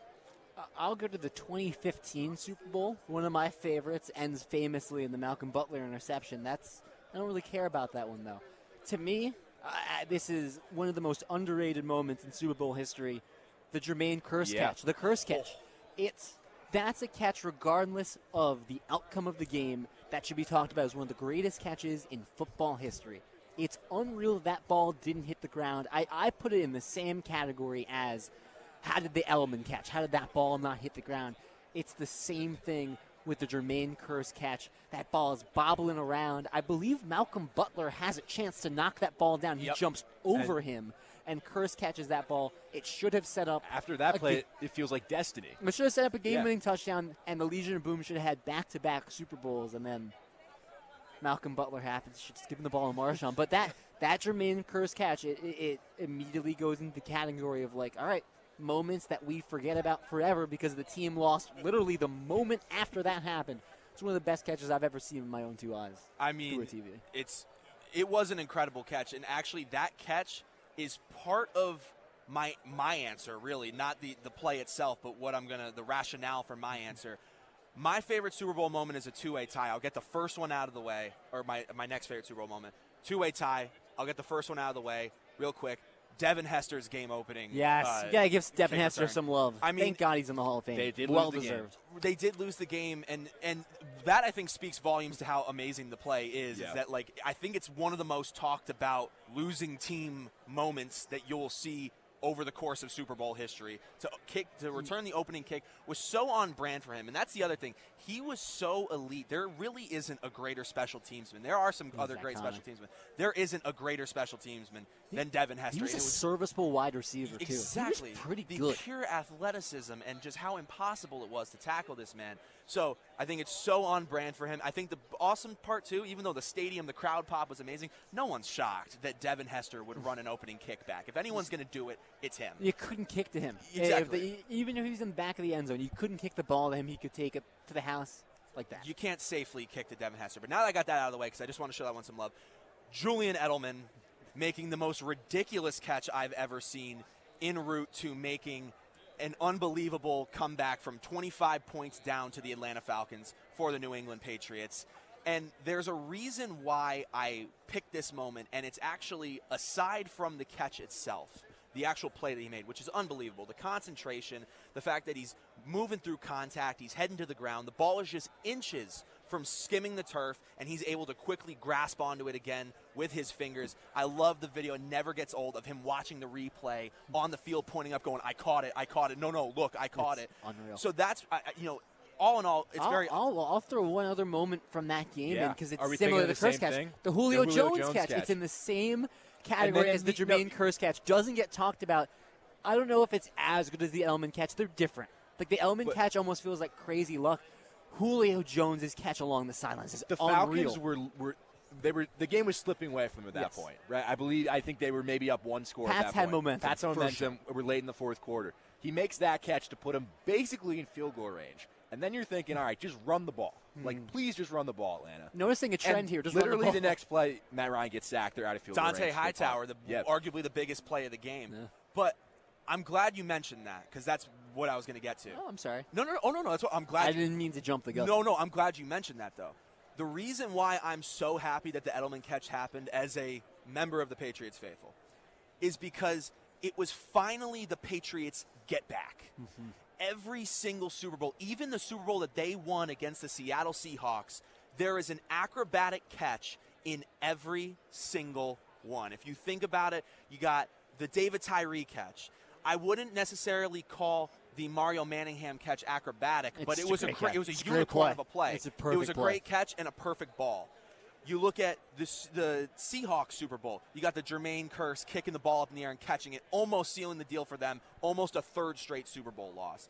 Even though they end up winning that game, then you go to the Atlanta Super Bowl where Julio Jones almost spoils the entire comeback with another insane catch. You think about that each and every single time. That's 4 Super Bowls in a row where you can think of one unbelievable catch that the team that was not the New England Patriots made that made things very, very, very difficult or lost the Patriots the game. So finally, after all those things occur, Julian Edelman gets his chance to make a ridiculous catch, a unicorn of a catch, as I keep saying, for the New England Patriots, and it really did keep that drive alive, and it's one of the most ridiculous catches I've ever seen. I have no notes. I agree. I think that's... I heartfelt agree. Well, what better... There's plenty more moments. I was going to say, there's so many more. And you know what? We should go through every Super Bowl from Super Bowl 1 until now, and we should go through the box score and talk about how each touchdown... Okay, you got 2 more days of Radio Row. That's 2 more days talking about moments. That's a little teaser for you. But, I mean, I've never seen a more appropriate place to talk about your favorite Super Bowl moments than where we're sitting here in New Orleans, here at Radio Row. We are going to send you guys to a quick break here in a very special WFUV sports coverage live from Super Bowl 59 at Radio Row in New Orleans.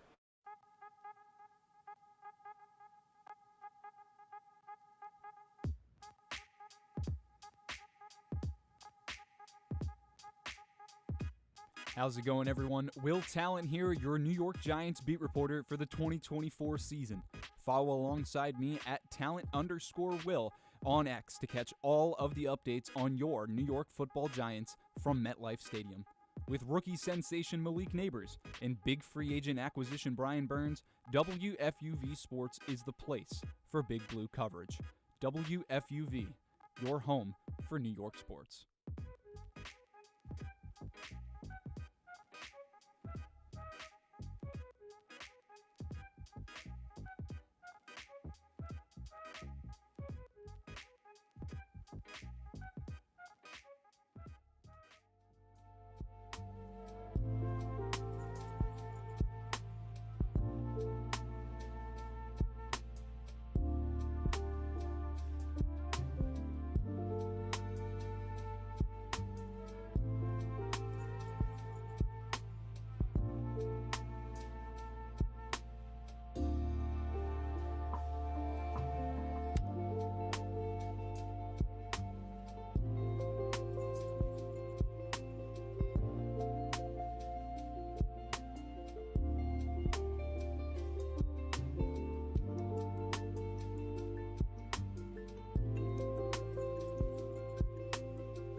Welcome back into WFUV Sports' very own coverage of Radio Row down in Louisiana. We are now joined by a Fordham alum, a Fordham and Columbia professor, a man who's worked 35-plus years in strategic communications. Just make me feel older. I really appreciate that. Mostly revolving around sports with pro sports teams, with big sports films. And we're here at Radio Row for the Super Bowl. The Lombardi Trophy is everywhere. So I wanted to pick your brain on your involvement in the play Lombardi. Can you just tell us about your involvement in that play's development and what that journey was like? You didn't tell them what my name was, by the way.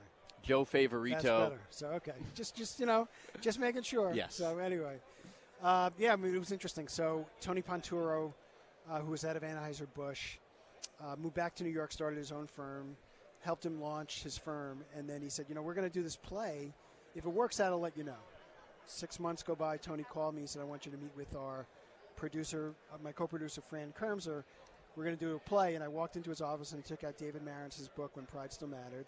He said, do you know anything about this? I said, well, I basically, when I worked at Fordham, I wrote the history of Fordham football. I'm Italian and I'm from Brooklyn, so I could probably help with this.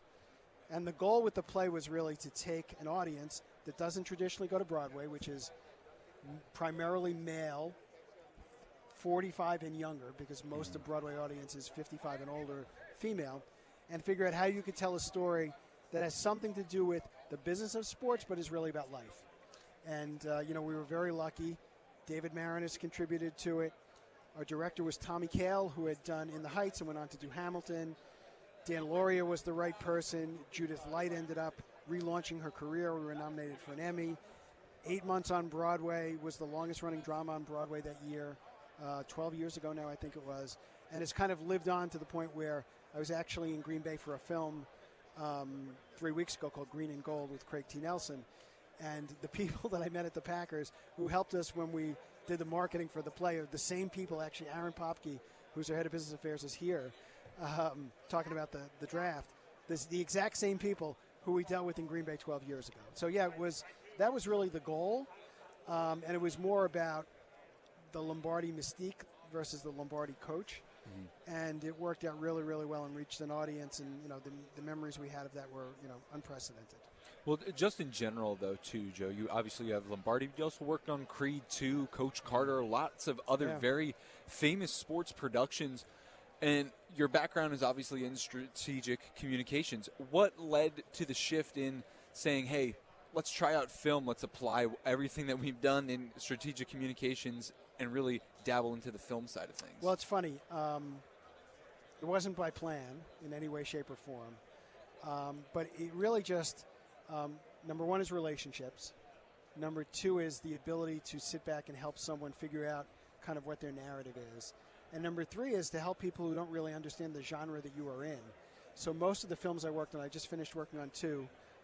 Unstoppable, which is the story of Anthony Robles, won the NCAA championship with one leg. And this film Green and Gold, which is about a farmer who literally bets his farm on the Green Bay Packers, and Craig T. Nelson plays the farmer. We literally just finished all of that in the last 2 weeks. And the interesting thing about the entertainment side in Hollywood is it's a cyclical place.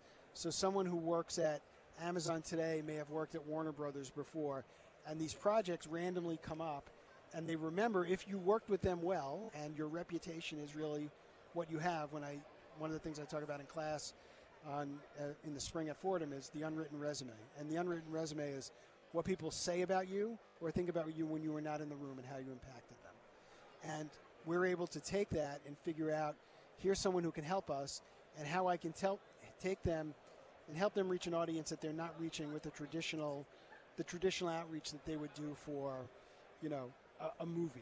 And a lot of it is guys' films, but in addition to Lombardi, we did two other sports-themed plays that led me to at least two other plays, including Christmas Story, which was a musical on Broadway with Peter Billingsley, because my friend Dan Lauria, who played Lombardi, said, hey, he can help you get to a different audience.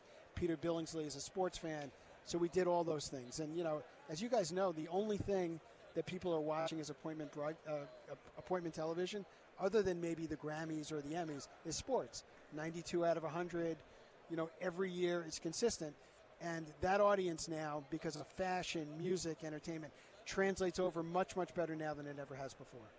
And I took your sports business class recently. A lot of it was about the spectacle that the Super Bowl is. You, as a marketing man, especially in sports, spoke a lot about the Super Bowl. That's good sucking up, by the way. I like that. Thank you. A lot about the Super Bowl. Monday nights, 6 to 8. So, anyway, there you go.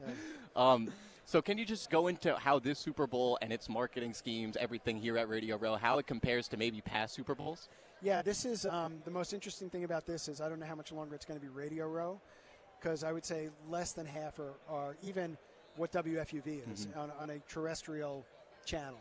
It is much more where you engage and how you engage. And I was actually literally just talking about this with my friend Andrew Fitzpatrick, who is the PR guy for sports for Sirius, and how Sirius is no longer Sirius satellite radio. It is Sirius because we don't know whether people are watching on a streaming channel. We don't know whether they're following us on TikTok.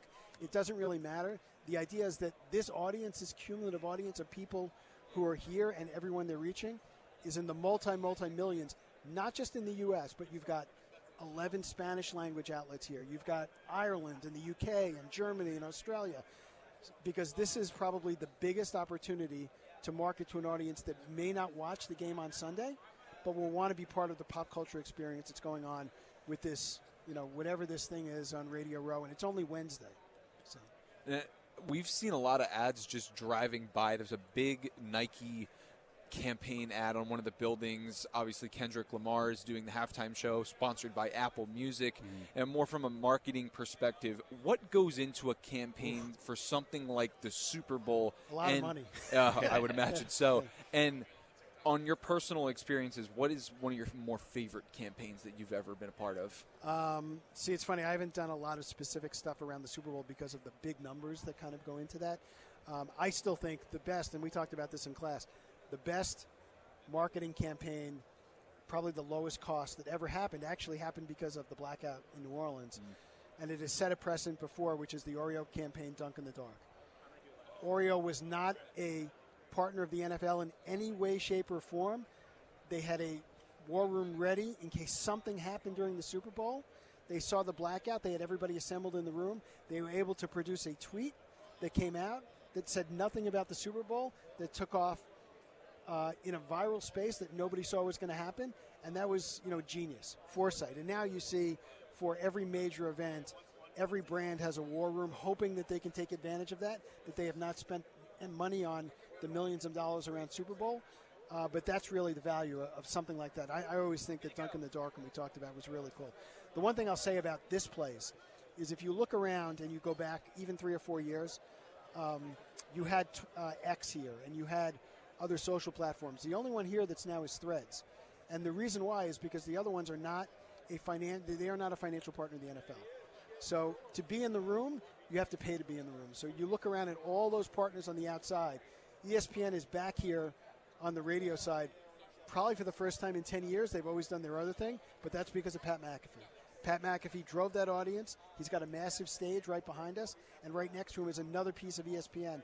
They felt that his audience, which started obviously as a non-terrestrial piece on YouTube and the other places where the McAfee show lived, is bigger than what ESPN probably was doing, and now they're using that to obviously bring ESPN back into Radio Row where it belongs as an NFL partner. And we noticed personally that disconnect from radio that you're talking about, the Ethernet cable, everything. We had to set it all up over here. So we're noticing that disconnect. And by the way, not cheap. No, it was not. It was not cheap at all. We noticed the money aspect as well, but a little bit less marketing, more football here. Do you have a pick on Sunday for who's going to win? No. So it's funny. When you get older, you root for people versus teams. And I worked for the Sixers for 3 years. My daughter was born in Philadelphia. My son went to Drexel, so I have a little bit of an affinity to the Eagles. But my family and I have a tradition, my wife and I. The day the Jets get eliminated from playoff contention, I buy tickets to a Broadway matinee. So we're going to see The Outsiders on Sunday, 13 years in a row. The best day to see a Broadway matinee in New York is Super Bowl Sunday, and you're home by the game. So that's my tradition. If the Jets ever get to the Super Bowl, it'll probably cost a car payment, but that's probably the first and the last time I would actually stay to see the game. I fly home on Saturday because, frankly, I think this is the best part of the Super Bowl, the 3 days leading in, and to see all the stuff that's going on, the free wings from Bounty, the food from Green Bay, the pierogies from Pittsburgh. Darren Rovell has his Collect site, which is an amazing business. You guys should talk to them at some point.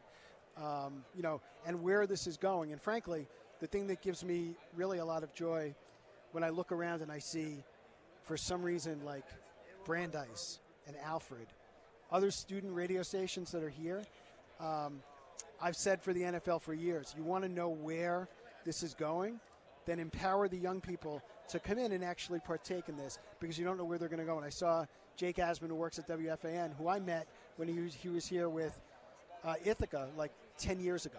So there's a path forward, and there are plenty of FUV alums, I'm sure, who are wandering around. I saw DJ Sixsmith yesterday, who's now at the New York Post, who can remember when they came here as part of Radio Row and the NFL let them in.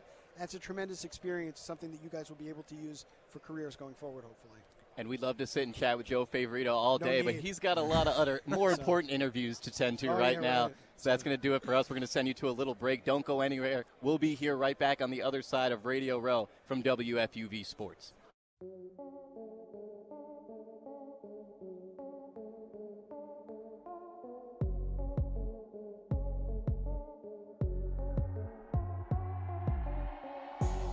I'm Isabella Terracini. And I'm Barrett Spreitzer. We're two of your hosts for College Gridiron, the exclusive home for all things college football on WFUV Sports. Join us as we break down the biggest matchups of the week, Heisman hopefuls, and college football playoff previews. Listen in on Spotify, Apple Music, or wherever you listen to your podcasts.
Welcome back to One-on-One, New York's longest-running sports call-in show, our special Super Bowl Radio Row edition of One-on-One. Nick Guzman here alongside Evan Harkin with two very special guests from America's Navy.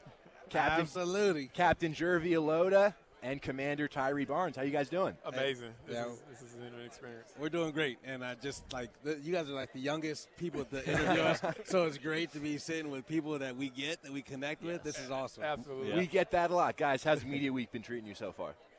It's been great. Like, we just flew in last night. We're here on a one-day blitz.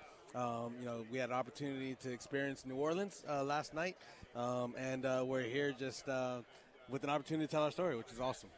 Both of you guys played for Navy's football team, heavy football backgrounds. Jervy, you were team captain. I want you guys both to just talk a little about what your time playing for that team meant to you. It meant everything to me. So my parents were both enlisted in the Navy. Mm-hmm. So I grew up in Norfolk, Virginia, around the world's largest naval base. So I always saw the planes and the ships and everything. And I said, hey, you know what? I want to do that. I want to be a part of something bigger than myself. So when I had the opportunity to get there, go to the Naval Academy, and more importantly, step on that football field as a plebe through my 4 years, beating Army for 4 years, some of my best memories, some of my best friends, some of the grit, the resiliency that I learned that has pushed me through the Navy, I learned all that during my 4 years at Annapolis. Yeah, I was a small kid growing up, and no one ever believed that I could play at the D1 level, right? And Navy gave me that opportunity, and I made the most of it. I played all 4 years, started all 4 years. And I led the team in tackles 2 of those 4 years. So I had a great career. I learned so many things about myself, and I learned so many leadership traits to the sport of football, and leadership things that I've carried over to the fleet and to my commands in the Navy moving forward. And then Commander Barnes, as a wide receiver, there's a lot of things that they instill you at the Naval Academy, especially there on the football team. Specifically as a receiver, what were some things that were different that they taught you at the Naval Academy that kind of elevated your game? So specifically, they taught me patience because we were running the ball every time, right? So, we led the nation in rushing all 4 years I was there, right? So you think as a wide receiver is, hey, what were you doing? So it really taught me the importance of blocking, of being on the outside block. We run that triple option. So I saw how important my role was. Yes, I'm not the guy with the ball in my hands all the time, but me springing one block out there is going to turn a 20-yard play into an 80-yard play. So that stuck with me for a while, and I use that for a lot of talks and discussions I have now. It's like, I was a wide receiver on a team that ran the ball, and I did my part. I won the Roger Staubach Award, right, which is given to the person who delivered the most through their 4 years at the academy, a wide receiver with 800 yards receiving, and it's just amazing that you can do that at such a high level, at D1 level, and not necessarily have the ball in your hands every play. 7 touchdowns, though. They gave you the ball in the red zone a little bit. They threw it to me every once in a while when it was time. Yeah. He didn't look like the rest of the receivers. He was built a little bit different. Yeah. Captain Alota, I feel like a lot of times people will compare, football teams to real life and saying these lessons that you're instilling, in that sort of team culture goes on to help you in the real world. I'm curious for you. I'm sure that definitely is the case, where captaining that Navy team gave you all kinds of skills for when you're out in the fleet and on assignment. Yeah, I would say that probably when I was captain of the Navy football team, that was probably the hardest leadership challenge I've ever experienced, because you got a bunch of knuckleheads, that want to do things their own way, right? My job as the captain of that team was to make sure they got in line, that they, behaved themselves, that they were, getting along with the rest of the brigade. It's easy when you're a captain of a ship. You just, based on your rank, you just tell them what to do and they do it, right? But that peer leadership is tough, and I'm sure that you guys can attest to it. If you're trying to lead your friends or your peers in a an opportunity like this, it's difficult, right? It becomes a little bit easier at my level because of the rank that I'm wearing and because of the position that I'm in to demand respect, right? But if you're able to do it with your peers, then you know that you got that skill. So I'm interested. Being the captain of the Naval Academy football team seems a lot different than being the captain of, say, a state college, something like that. Do you think maybe it was a little easier because the guys that you're trying to captain around have that discipline instilled in them, or does it make it harder to be a captain of men who are already disciplined guys? Yeah, I think it's harder because, I wasn't, the smartest guy. I didn't carry myself with high integrity and character like I probably should have from the very beginning, but I knew that I represented the team. Right, the things that I said in media, the things I said in front of the brigade, the things that I said in front of the community, I spoke for the team. So I made sure that I had to set the example. So, I guess that's wherever you go, but it's heightened when you're wearing the Navy cloth. Right. I'm curious for both you guys now, as you're talking to young people and you're trying to pitch the Naval Academy as an option for them after high school. What are you saying? What's so great about the Naval Academy? What are you saying to convince people that this is the route that they should take? Yeah, so I don't think so. We're not just promoting the Naval Academy. Yep. We're promoting the Navy in general. Yep. Like if you have the skill set, the smarts, the well-roundedness, all the extracurricular activities, the leadership positions to go to the academy, go do it. We need leaders of our young men and women in the Navy. But you know what? If you don't have what it takes, the grades, the SAT scores, the extracurricular activities, there's a job for you in the Navy itself. Right? So I just say, this is his line, but go on Navy.com to figure out the opportunities that the Navy has to offer, whether it's kinetic, right? If you have the physical attributes to be like a Navy SEAL or a SWCC team boat member, or if you're just like a cerebral guy that likes to do robotics, that wants to do some sort of mechanical work. Like we have all of that, all of those opportunities within the Navy. And, if you don't know what you want out of life, I guarantee you there's something in the Navy that you could do. If you know what you want out of life, but you don't know quite how to get there, I guarantee you start off in the Navy, and we can make your dream come true. And Captain Alada, getting a little bit personal away from the Navy, you were featured on Wheel of Fortune and shows like Fear Factor before. What were those like? Man, it was amazing, right? Like it was an opportunity to meet Pat Sajak and Vanna White, Joe Rogan, and at the end of the day, what it's all about is competing. Right? These shows are great. Like you can make some money, but at the end of the day, it was competing. The Fear Factor was an all-military Fear Factor. So I wanted to beat the Marines. I wanted to beat the Coast Guard. I wanted to beat the Army because I can't stand those guys in competition, right? Like we're brothers in arms, but when it comes down to competing and there's like money on the line or a Commander-in-Chief trophy on the line, I'm winning. I'm going to do everything within my power to win. So we had a good time. And again, being able to, and for Wheel of Fortune, I wore the uniform too. So I just want to make sure I did the Navy proud and represent the Navy well. Commander, last one for me. Being down here and at the Super Bowl and seeing all the fanfare and just being around football sort of in this capacity, does it make you miss it? It does, absolutely. Yeah. I mean, as soon as I got to New Orleans, I went to the wrong hotel first, but as soon as I got to my final hotel, right, and I just was able to bask in the opportunity that I'm here, the opportunity that the Navy gave me, right? So I say that a lot, that the Navy gave me a lot of opportunities, but it's all grounded in football, right? Ever since I was a little kid, I wanted to play at the highest level of football. I was able to do that all based off of the things I did at the Naval Academy. So just being here, being around this, it's completely different, right? I've been in the Patriots organization. I've been around Bill Belichick, Tom Brady, Gronk, who was up there earlier. It's just amazing. It's refreshing to be around these guys who are leaders in their own aspect, right? Who are doing things for their country in a different venue, in a different way. But there's kids right now that are looking up to these athletes, and it's amazing to see the great things that they're doing. And this is going to be the last one for me, too. I'll send it to both of you here. You got a pick for Sunday's big game? Absolutely. Yeah, we do. And it's going to happen, too, because I'm going to will it. Who is it? All right. I know you guys are East Coast guys, and you guys better not be Chiefs fans. But so I'm a Charger fan, and I can't stand Patrick Mahomes. He's way too good an athlete. And, if push comes to shove, when it's crunch time, he always finds a way. Yeah. So I am rooting for a Eagles blowout. I want it to be 29-0 in the first quarter. I don't know how we're going to get to 29. That was just a number I just made up. But I want it to be a blowout, and I don't even want it to be close. And Eagles all the way. I really want them to win. I'm a Dolphins fan at heart, so I should vote for AFC, but I don't, right? We just spend that time in Philly. We spent those 4 years playing the Army-Navy game. Just a pageantry. I just love everything about Philadelphia, and I really want to see that team win. Who you guys rooting for? We got to know, too. So I'm a diehard Giants fan. Yes. Okay. So it is the Chiefs. I'm rooting for the Chiefs. I'm not happy. Out of spite. Listen, I'm not happy about it. I wish the situation were different. I can't root for the Philadelphia Eagles. That's fair. Well, if it was the Bills, then you. Oh, I mean, 100%. Yeah. Okay. 100%. I got you. 100%. Okay. It's an Eagles thing, not a Chiefs thing. It's an Eagles thing. I just share the wealth. I can't believe he's in it again. I'm tired of this. I got Mahomes fatigue. It can't happen. Yep. Well, Commander Barnes, Captain Alota, thank you guys so much for taking the time to join us. Absolutely. Hey, you guys this is are amazing. awesome, man. Yeah, y'all are good. Thank you. And also, if you ever want to join the Navy, we can use some great officers out there, too, Yeah. right? We got journalism, we got PAO, we got all that stuff. Look into it. You got to Keep cut that your in hair, mind. though. Your hair's good. You got to cut your hair. All right, thanks, guys. Nice to meet you Appreciate it. guys. Thank you so much. We'll be back with more one-on-one here at Radio Row after this break.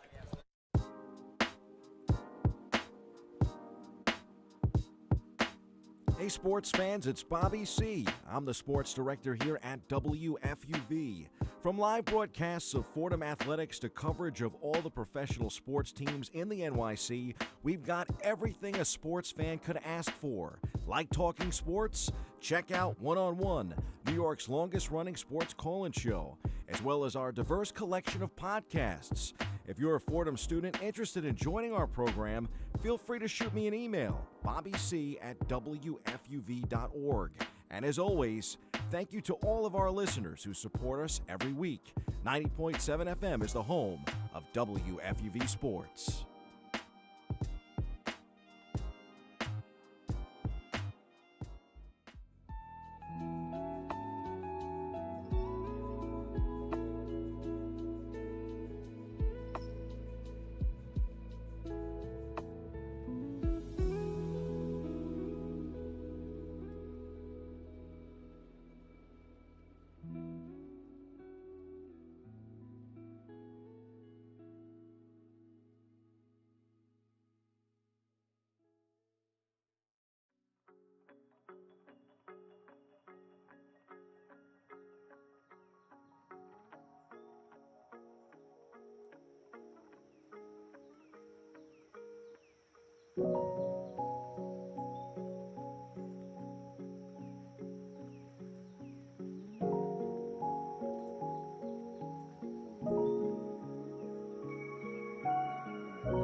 Lou Orlando, Will Tallant, the sports manager, the assistant sports manager of WFUV here in New Orleans, Louisiana. It's Wednesday at Radio Row, and it's been a blast. The interviews are starting to ramp up, and you can really feel the frantic pace of Radio Row. It's a delight. I love it, man. Really cool. It's a frenzy. It's so cool. You never know who you're going to run into just walking around trying to see who would want to chat, talk. You never know who you're going to see around here. It's quite the spectacle.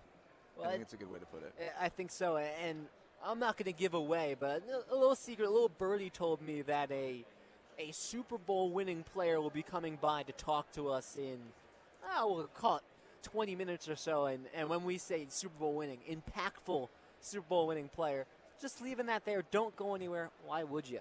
No, actually very impactful. Very iconic play.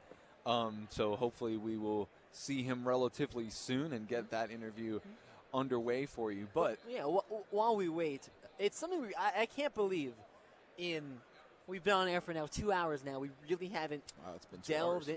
And you know what? Time flies like that when you're having fun. Having a lot of fun. We haven't delved into it all. Chiefs have a chance to become the first team in NFL history to win 3 straight Super Bowls, and we are fully in dynasty talk with them. And the most recent dynasty, the New England Patriots. I think the Chiefs are in an interesting spot here where most dynasties to a certain extent are hated. Yankees were hated in baseball. The Patriots were absolutely loathed for the better part of 2 decades. Now the Chiefs are fully there. It wasn't like that in the beginning when Mahomes broke in, but they're there now. People hate Mahomes. People hate the Chiefs.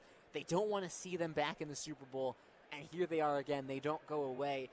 Well, it feels like we're now looking at an all-time dynasty. We absolutely are. That was one of the big things with me, no matter what the outcome was going to be in the conference championships. Knowing that we were coming down here, and if the Chiefs won, they would have the opportunity to be in this conversation. Sure, does it get a little old when a team is just really good? Yeah, it absolutely does. There's no parity in the league.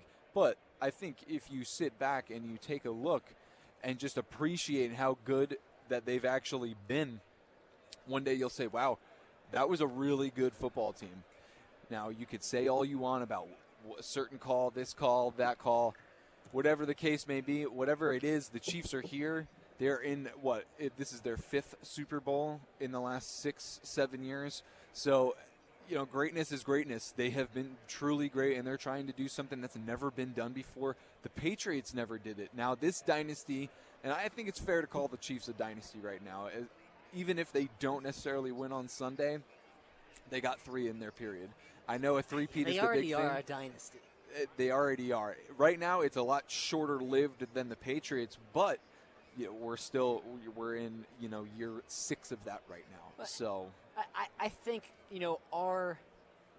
the way we look at the word dynasty and what that means to us, I think it really has been deeply affected by the Cavs and the Warriors. Sure. In the NBA when they were just going year after year after year, and it was pure domination. That's kind of what the Chiefs are doing, though, and it's hard to do this in football. There's a reason that three-peats don't happen the way they do in baseball, the way they did in basketball. It's tough to be consistently good in this physical of a sport, and to do it as consistently the Chiefs have done. What's interesting is that it feels like the Chiefs aren't, and this is not breaking new ground, but it doesn't feel like the Chiefs are dominant this year. It's one of Mahomes' worst seasons. Travis Kelce, it feels like if he announced that he was going to retire after the end of this season, that would not come as a shock. It feels like he's maybe declined a bit from one of the greatest tight ends we've ever seen on a football field. It still doesn't matter, though. They're so well run. That's kind of like what we were talking about in the opening segment. They're so well coached. They do so many of the little things right. They find ways to win, even if it's ugly. Winning ugly at the end of the day is a skill.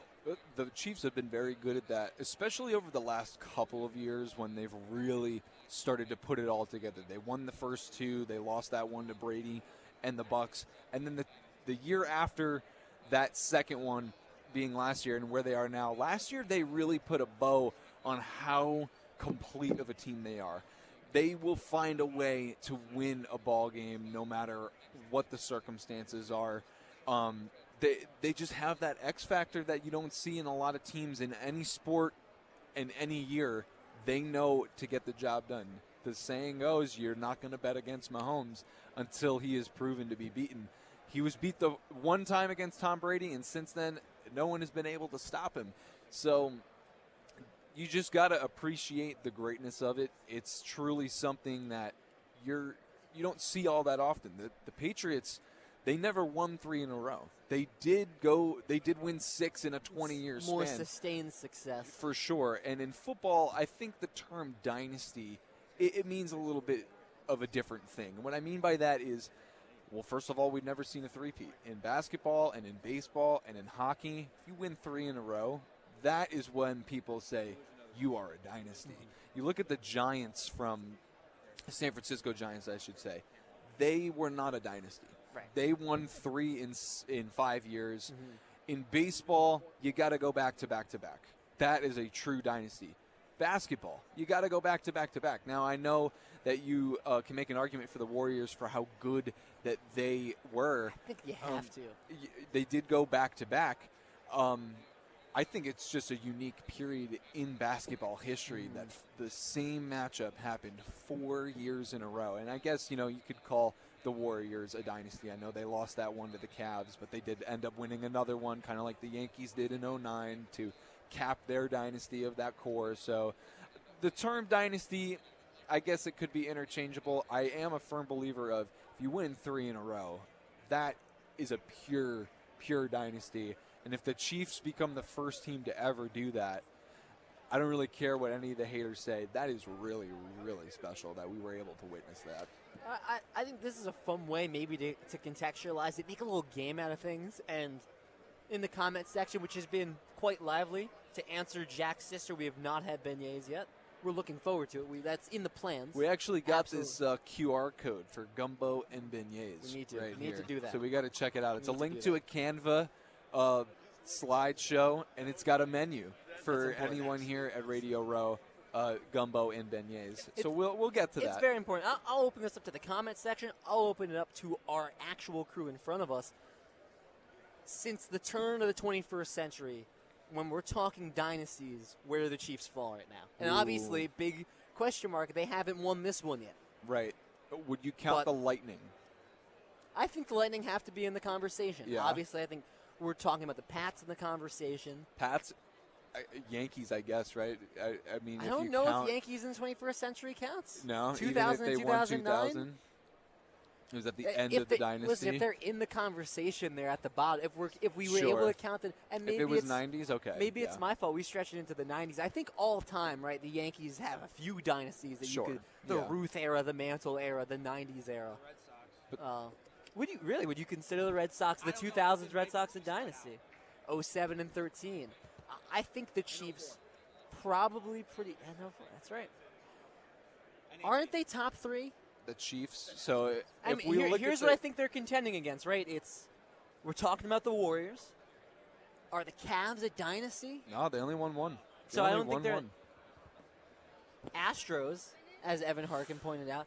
That's an interesting one. Interesting. They kind of are a baseball dynasty. But see, this is where the term gets skewed. The Astros won 2 rings in 5 years, and they've been so good in the American League. Now, they went to a bunch of World Series and lost. I think that's part of it. Dynasty, they were there. They were in the ALCS for 7 straight seasons. Dynasty means win, though. That's dynasty true. means win. You need to win to be a dynasty. That's fair. Were the Bills a dynasty? Absolutely not. They lost 4 straight. So you need to win to be a dynasty. The Astros, they're not a dynasty. Okay. They have one of the better longevities of American League teams over the last 40 years or so. Let's get Jack Warner in on this. Sure. Here, take this mic. Whoa. I would say right now, though, the Patriots have the leg up over the Chiefs for sure. I'll let Jack go in a second. Here's my marker. Dynasty is sustained success and championships. Okay. So for me, it's tough to beat the Patriots because, yes, they never won 3 straight, but you have the 6 chips over 20 years, and they were a dominant elite force for the better part of 2 decades. Like, that's consistency where, like, all right, Tampa Bay Lightning, yes, they were awesome from, call it 2018 to 2022 because they won the President's Trophy, then got knocked out in the first round, but they were still dominant, and then they win 2 straight, make it back for a third. the Tampa Bay Lightning, yes, they were good with Stamkos. They were good with St. Louis. They weren't winning chips like that. They weren't an Eastern Conference force. So I think they're in the mix there. But even then, that's not sustained success for 10 years. Astros were a dumpster fire really until 2016, 2017 when the young guys started to emerge. Like the Pats, I think, are special. That's, I don't, and I'm sure Jack has thoughts on this. I don't make comparisons to the Patriots lightly. That's, that was, I'm not a Patriots fan, but that was a special run. Well, no, but here's the way I look at it. I think the result of this game Sunday is the only thing right now that's standing between not putting these two dynasties. So you put the Chiefs dynasty and the Patriots dynasty right now. Respectfully, I'm not putting them side by side. I think the Patriots have them by quantity, and I think that's a pretty reasonable way to go about it. However, if the Kansas City Chiefs win this weekend and become the first team to three-peat, and that's not just – we're not just the three on their own. There was a year off and a fourth Super Bowl in there as well. I think you have to start having the conversation about them being basically on the same level, because while they're not necessarily – the exact same in quantity, and who knows where Pat Mahomes is, how many rings he has by the time he retires. I mean, he also is seeing a higher quantity of rings earlier in his career than Brady has. The pacing is unbelievable. It's a matter of will he have the longevity, which who knows, that's to be seen in the future. But I think if they accomplish the three-peat, I think it makes putting those two teams in the same conversation not crazy at all, because the three-peat, it's unparalleled. It hasn't been done the three-peat has never been done, and again, you look at how short of a time. What is that? 4 rings in 5 years? Yep, it's 1 year off. So I mean, that's the Patriots didn't do that. It's going to be tough for the Chiefs to catch what the Patriots did in terms of sustained success, because even look at this year. People are critical of how Mahomes has played. Not that he's been a passenger, but he's been less of the insane playmaking force that he was when the Chiefs first burst onto the scene. Travis Kelce, probably on the way down. You're talking about at most, he's got 5 more years left. He's probably not going to get anywhere close to 5. He feels like he's going to retire early. If they win, I think he may retire. So there's potential big changes for the Chiefs on the horizon. Does Spagnuolo get a head coaching job? He's been an anchor of this Chiefs defense in terms of the game planning. No. The guys talked to him last year. He doesn't. He doesn't? I'll tell you why, because I did read something about that. I didn't mean to cut you off, but I did read something why he hasn't been in consideration since his first stint, and I believe that was with the Rams. They were still recording in progress. I believe he was right before Fisher, and it was right after the Giants won the Super Bowl. He moved on. He became a head coach, and it didn't go well at all. Then he went over to the Chiefs with Andy Reid, and the rest is history. If you're Steve Spagnuolo, though, do you even want to be a head coach? Maybe, right? It would be a cool gig, but think about all go down as one of the best DCs ever. I'll say there's an art to what he does. He's mastered the ability to run a defense. Let's talk about the Belichick tree. But think about all the coordinators that were terrific in a coordinating role. They make the jump to head coach, and you hear it all the time that there's so much more you have to balance Matt Patricia in Detroit. Outside of football. Oh my that God. It's not. That's why it's so hard to land the right head coach. Absolutely. It's never. There's not a formula for success. Just because you're an excellent coordinator doesn't mean you're going to be able to handle the managerial aspects of being a head coach. But there's so much that now if Spagnuolo stays, I think that's a huge part of keeping a dynasty together. Belichick was able to keep a lot of his successful coordinators, and he was also good that he was able to replicate success with different coordinators by having such a solid system. And if Andy Reid has a similar system, then maybe you do see the Chiefs be a force for, forget 20 years, just call it 10, 15, 10 years. If you're great, top of the world, top of the AFC for 10 years, that's a dynasty, even if they don't win 5 straight.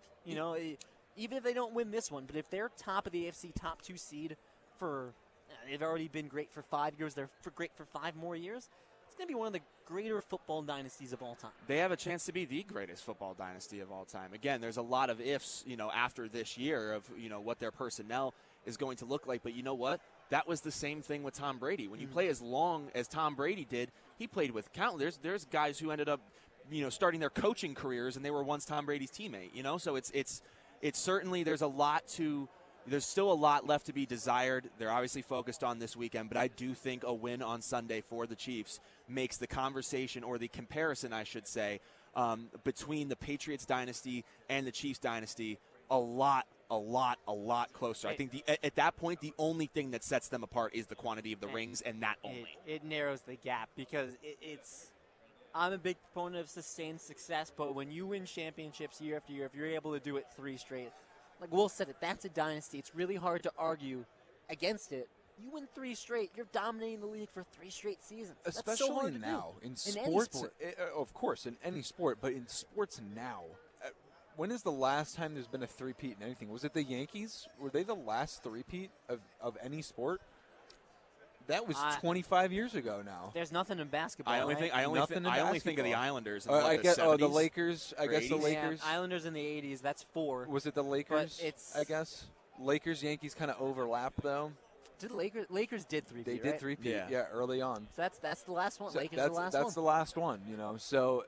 It was the Lakers, which I believe was 01 was the last one, or was it 02? It was 03 because they lost in 04. They lost to the Pistons in 04. They went 01, 02, 03. Regardless. Oh, wait, did they? They beat the Nets in 02? I know did the Lakers 3-peat? Regardless, they did 3-peat. That's how Kobe has 5 rings. He won the first 3, and then he won the last 2 in the later half of his career. Phil Jackson went from the Bulls to the Lakers. I guarantee it's there. Mother Google knows the answer. I know she does. I trust 2000. her. 2000, 2002. Bang, bang, bang. Great stuff. Really great stuff. But it's over 20 years. It's over 2 decades. So that is what a dynasty would look like. And it still is. In football, we've never seen it before at all. The fact that it's been over 20 years since anyone has done that, that's pretty insane. Given how many different decades have 3-peat winners throughout history. Maybe even more than that when there were less teams in a lot of these different leagues. But the fact that it's been over 20 years and when people really don't want to see it, I get that. But when you get to a certain point in your life and you look back, you're watching the same game that you're watching now, you look back and you say, wow, yeah, the Chiefs were like, they were a good ball club, man. And they could play ball. And think about the elite quarterbacks of this, decade, who the Chiefs are practically keeping ringless. Josh Allen can't even get to Lamar Jackson. Jackson. Lamar can't even get to a Super Bowl. Keeping them ringless. It's Burrow's the only one that's been able to take him down in the AFC, and he lost the Super Bowl. Right. So it's they've been a roadblock for some of the most elite teams that we've seen in the last decade. Yeah. Hey, and that's being a dynasty. When you hear stories about dynasties, think about how many Jets fans go, hey, we were pretty solid. Brady in the division all those years made it really tough. Yeah. The same thing, if you were in the Yankees division in the 1950s, tough stuff, man. Or think probably not going to go well for you. Or think about those fast, young Ravens offenses that got sent packing by the Patriots every couple of years. Yeah. It's so fun. You think about people talk about the Brady Manning years. Brady kept Manning from winning more Super Bowls, and Brady and Manning collectively shut out the entire AFC. Absolutely. Let's take a look at chat. There were some more. Yeah. There were some more comments there. Maybe we can, as we wait for our potential guest here. Bridge Gotham says we're looking good. Bridge, what's up, man? Says you, What's Bridge. going on, dude? What else we got there? If the Eagles lose, do they come back next year? It's a great question, Bridge. I will say Bridge. Actually, that's not Bridge. That wasn't Bridge. Sean Cregan.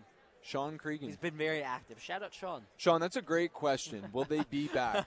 My answer is that they will still be good. Yeah. I don't think that is undeniable. I think they'll still win the NFC East. They will lose Kellen Moore, though, and that will be a huge There's a chance hurt he for goes them. to New Orleans. If we had more time with Jalen Ford, we couldn't speculate. But one of the big things surrounding the Saints is head coaching vacancy. Dennis Allen didn't work out. They're not going to re-up with Darren Rizzi. The latest reports from Schefter are that it's going to be Kellen Moore at the helm of the New Orleans Saints. That's a massive loss. That's the conversation we have with dynasties, why it's so hard to stay consistent, especially in football. If you're a good football team, your offensive coordinator and defensive coordinator are going to get plucked. Happened to the Lions this year. Yeah, it used to happen to the Chiefs. Someone snatched Eric Bieniemy. So it's any good team. It's going to happen to you. That's a major thing they're going to have to contend with. That offense has been electric, and obviously Saquon plays a huge role in that, and you don't think that talent's going away, but switching coordinators, it plays a big role, man. That's one of the biggest compliments you give the Eagles is that how well they're coached at all levels. Sure. I can just about guarantee the Eagles will be good next year, but the way that the NFC North looks right now, too, and how it look like it could look for the next few years, I don't think you can guarantee where any NFC team is going to finish next season. Yeah. Think about it. The Vikings, the NFC North wasn't decided until week 18 between the Vikings and the Lions. You had the Packers right there behind them. You know, even they weren't really necessarily mathematically out of the race until a couple weeks before that. I'll say this: what I think challenges the Eagles is you're in a gauntlet of a division, and it's funny to say that the NFC East not too long ago was nicknamed the NFC Least, and Washington snuck in with Tyler Heineke. We're not really that far removed from that season where the Eagles are the reason the Giants didn't make the playoffs because they played Nate Sudfeld. I'm never going to get over it. It's awful. Disgrace to the game. Neither here nor there. The NFC East is awesome right now. Obviously, you have the Eagles there in the Super Bowl. Washington is so clearly on an upward trajectory. Jaden Daniels is already elite, and he's only going to get better. He was a rookie this year, and that team is going to build around him, and they're going to get stronger defensively, and they're not going to allow 40 points a game. Dallas is going to get Dak back. I'm not super high on Dallas. I don't like the head coaching move that they made, but you could still expect Jerry Jones to be aggressive and make a move, and Dallas with a healthy Dak. That's a solid NFC team, and then who knows with the Giants? They've got their work to do, but if they find their quarterback of the future, all of a sudden, that's a very competitive division. At the very least, you have Philly and Washington, and that's a very, very elite battle for the division. That's going to make it tough. Look how things quickly change when you do find that quarterback, though. Washington was projected to be in the cellar with the Giants and went all the way to the NFC Championship game. Big things happen when you do find that quarterback, and it's definitely not the easiest thing in the world. The Giants have made it pretty hard to find one. The Browns have always made it pretty hard to find one. But big things do happen when you find that quarterback. And if you lose the coordinator, like in Kellen Moore, that could be really tough. That could change a little bit of things in the NFC East for sure. I do agree with you in terms of the Cowboys. Didn't love the hire, but we'll see. I don't know too much about him personally. I know he's internal. He's an internal hire. That's cool. But the Cowboys have a lot of different issues that they need to address right now. And I think at one time you could have expected Jerry Jones to really put a foot down and say, yeah, we got to make a move here. But they've been pretty quiet in recent off seasons. Last year they didn't do anything. It's just more the reputation had of to try to keep CD Dallas. there. It's the Dallas Cowboys. Yeah. You figure they still view themselves the way the Dallas Cowboys were viewed in the 90s. The league might not, and most fan bases do not. But there's some sense that the way that Jerry Jones talks to the media, you can still tell that he thinks they're one of the elite franchises in the NFL. And if you have that mindset, should be aggressive. I think, yes, the Lions lost their OC and their DC. That's going to be tough to overcome. I'm not ruling out the Lions at anything. I thought they were the best team in the NFC. I wanted them to be in the Super Bowl. I thought that would have been a fantastic storyline. They don't get there. I don't think that there's going to be a ton of noise around Dan Campbell and his coaching, but obviously this is now back-to-back years where they have terrific seasons and they fall just short. I think the Lions have to make the Super Bowl at some point here. I would hope next so. Few years. Their culture is way too likable for them to not go to a Super Bowl. It would be really sad if they didn't. That is such a well-run team with a bunch of great guys playing on that team. They're just very well-run, and for the first time at pretty much ever, at least for us and honestly probably their entire franchise's existence, this is the best and most dominant that they've ever been. The vibes are so good. Obviously, you lose in an upsetting fashion to the Commanders this year. It's going to happen. You're going to lose some games that you probably shouldn't have lost. But I really, really do hope that the Lions at least make it to the Super Bowl, more preferably win the Super Bowl in the next couple of years, because windows are a lot shorter in football too. Absolutely. Well, I'll tell you what, we're working through some technical difficulties here. Our video's down on the YouTube side. We're going to take a quick break, maybe try and remedy some of those issues, at least visually. And we'll be back hopefully soon with a pretty big guest. We'll keep you posted. For now, it's one-on-one.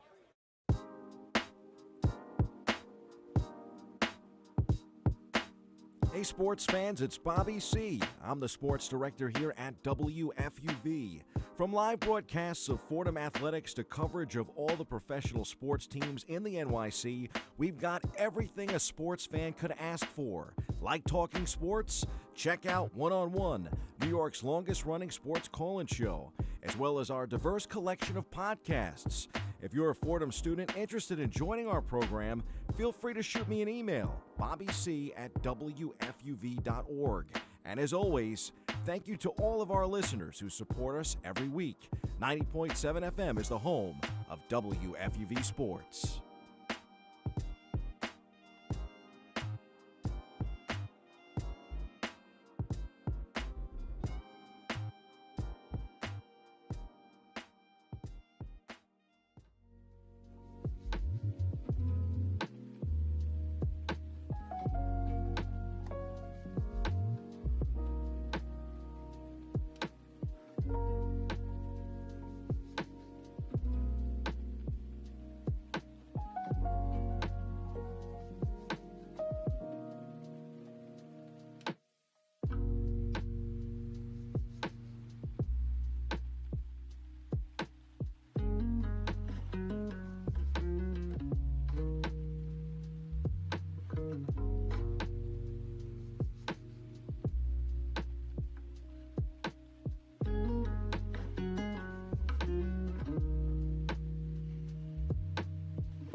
Live from the Big Easy, WFUV Sports has you covered for all things Super Bowl 59.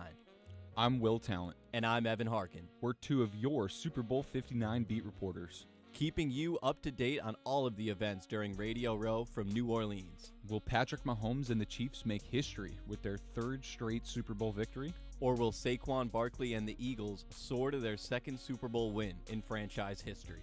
Catch all of the action live from Radio Row on our YouTube page at WFUV Sports. And follow along for live updates at the big game on Sunday, February 9th. WFUV Sports, your home for Super Bowl 59 coverage.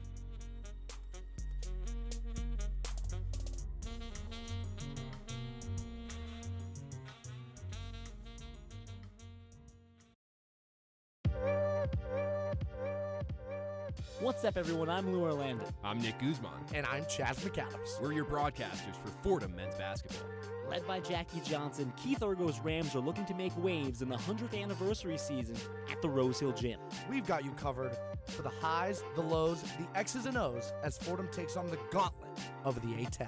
Don't miss a game. 90.7 FM WFUV is the home of Fordham men's basketball.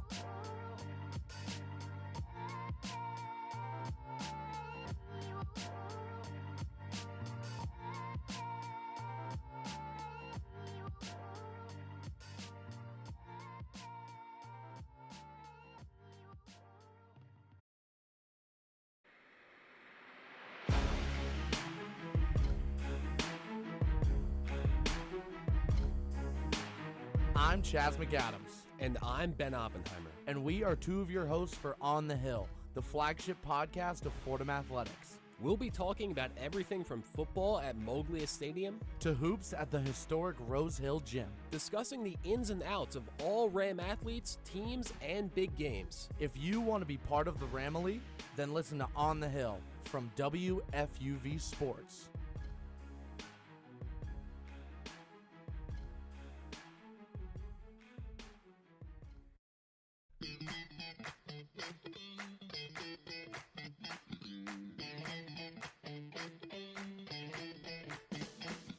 Hi, this is Ben Oppenheimer reminding you to tune in to New York's longest running sports call-in show, One on One. Catch One on One live on the WFUV Sports YouTube channel every Saturday from 11 a.m. to 2 p.m. and then later on 90.7 FM from 11 p.m. to 2 a.m. We'll catch you next Saturday on One on One.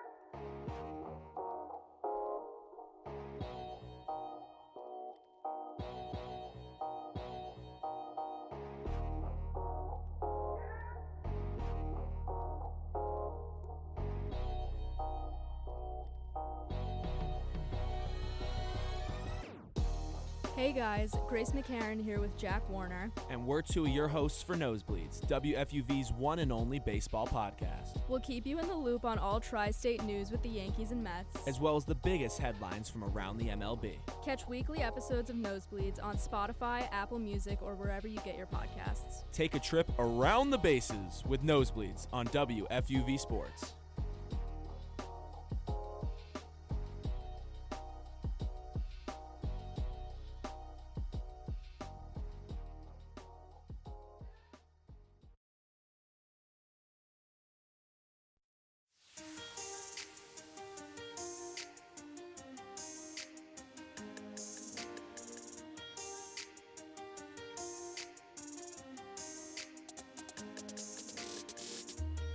Hi, my name is Ryan Rucco, WFUV class of 2008.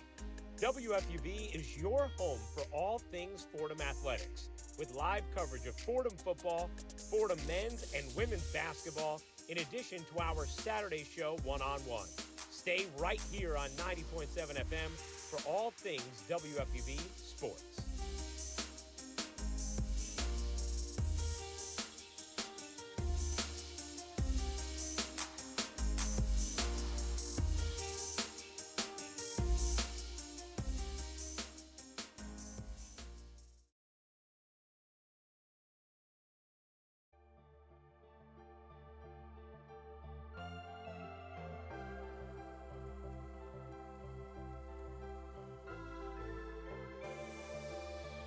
Hi, this is Mike Breen, WFUV class of 1983. WFUV is the flagship station of Fordham Athletics with live coverage of Fordham football, Fordham men's and women's basketball, in addition to Saturday one-on-one. Stay right here on 90.7 FM for all things WFUV sports.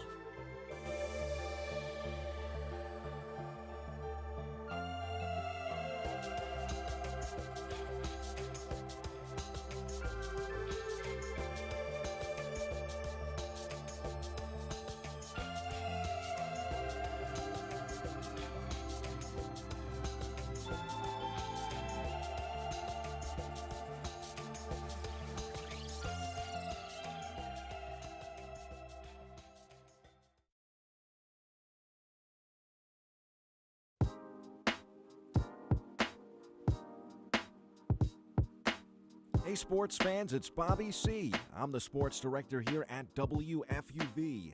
From live broadcasts of Fordham Athletics to coverage of all the professional sports teams in the NYC, we've got everything a sports fan could ask for. Like talking sports? Check out One-on-One, New York's longest-running sports call-in show, as well as our diverse collection of podcasts. If you're a Fordham student interested in joining our program, feel free to shoot me an email, bobbyc@wfuv.org. And as always, thank you to all of our listeners who support us every week. 90.7 FM is the home of WFUV Sports.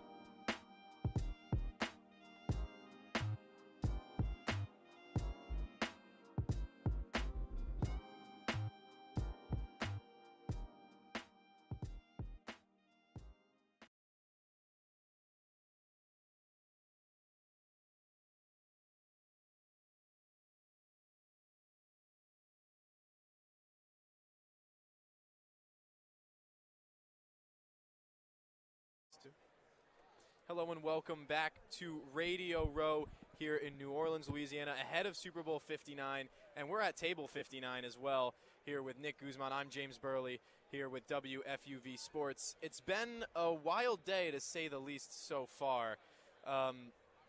We only just got here last night, happened upon this place early this morning, went to a madhouse of Eagles availability like we've talked about, but just look around this place. I think this might be the single biggest room I've ever been in. So many big-time productions, too. I don't know if you can see it based on our shot here, but behind that sort of black background is the Pat McAfee show. And it's the full set. And they were the here. Entire set. They were here earlier today doing their show.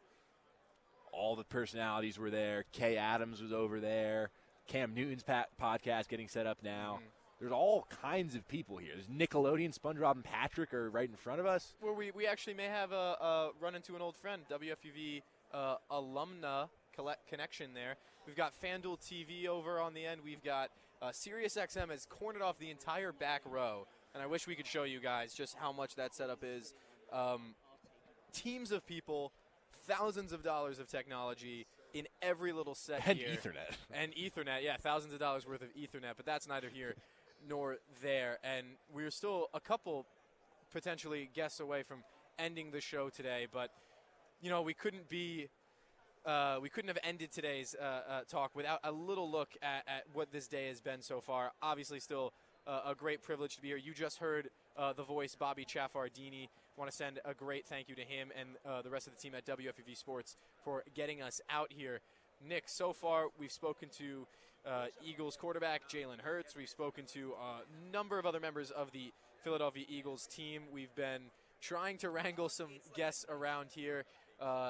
Spoke to Malcolm Butler, spoke to a few others that we're trying to get onto the show. I mean, there's so many surreal moments. What would you say has been maybe the coolest thing we've gotten to do so far? I think just being Eagles availability, I think, was probably the coolest. Be, yeah. Just the fact that all the players pretty much were there, just walking in and out, and you have to do a double take. Wait, no, that's Cooper DeJean.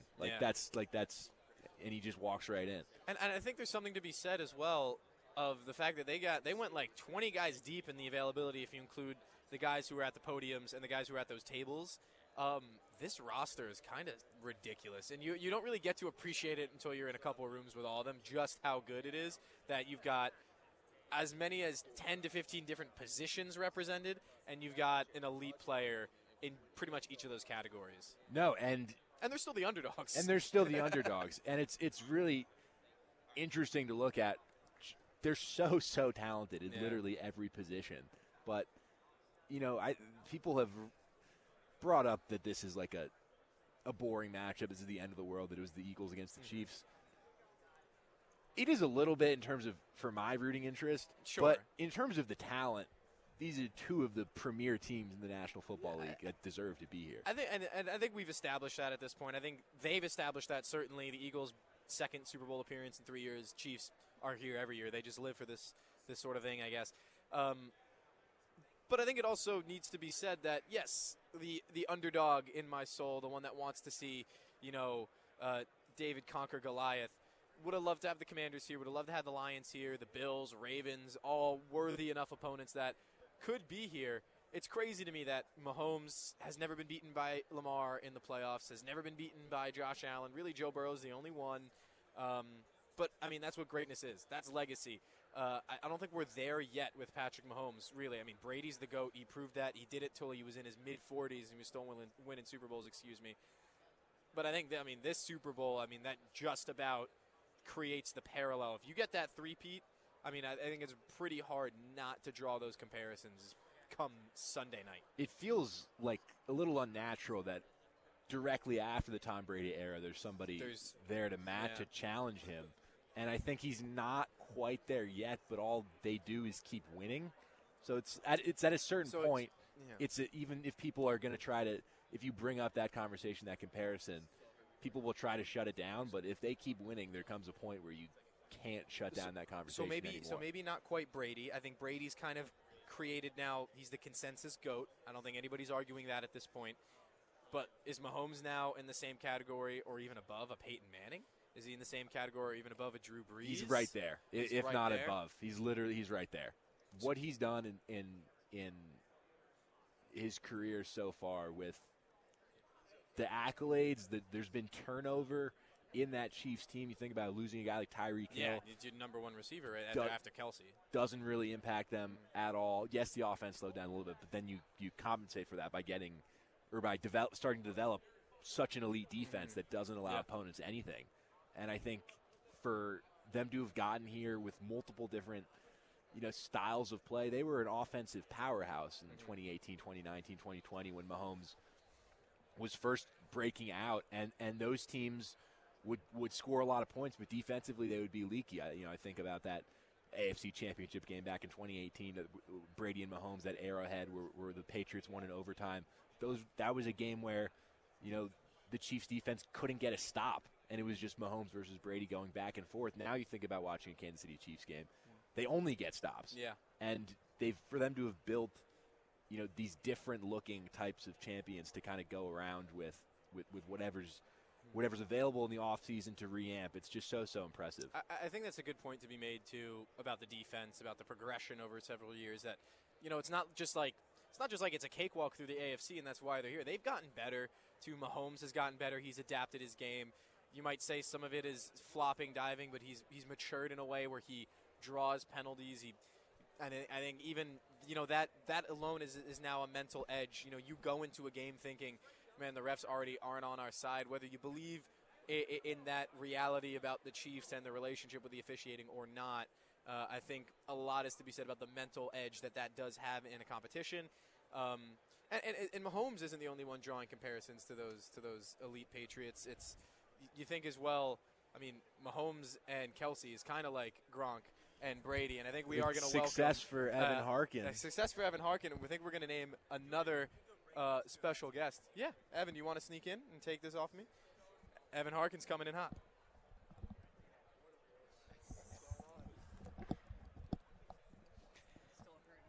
Evan Harkin here alongside Nick Guzman, and we had the pleasure of spontaneously being joined by Dylan Lobby, a utility player listed as a running back, but he really did it all for the UNH Wildcats. If you were locked in on that 2022 Fordham season where they went 9-3, Dylan Lobby gave him that big loss in the playoffs. He had a lot of yards in that game. 4 touchdowns, was it, in that one? So us being Fordham in the FCS, obviously UNH also in the FCS, you now in the NFL.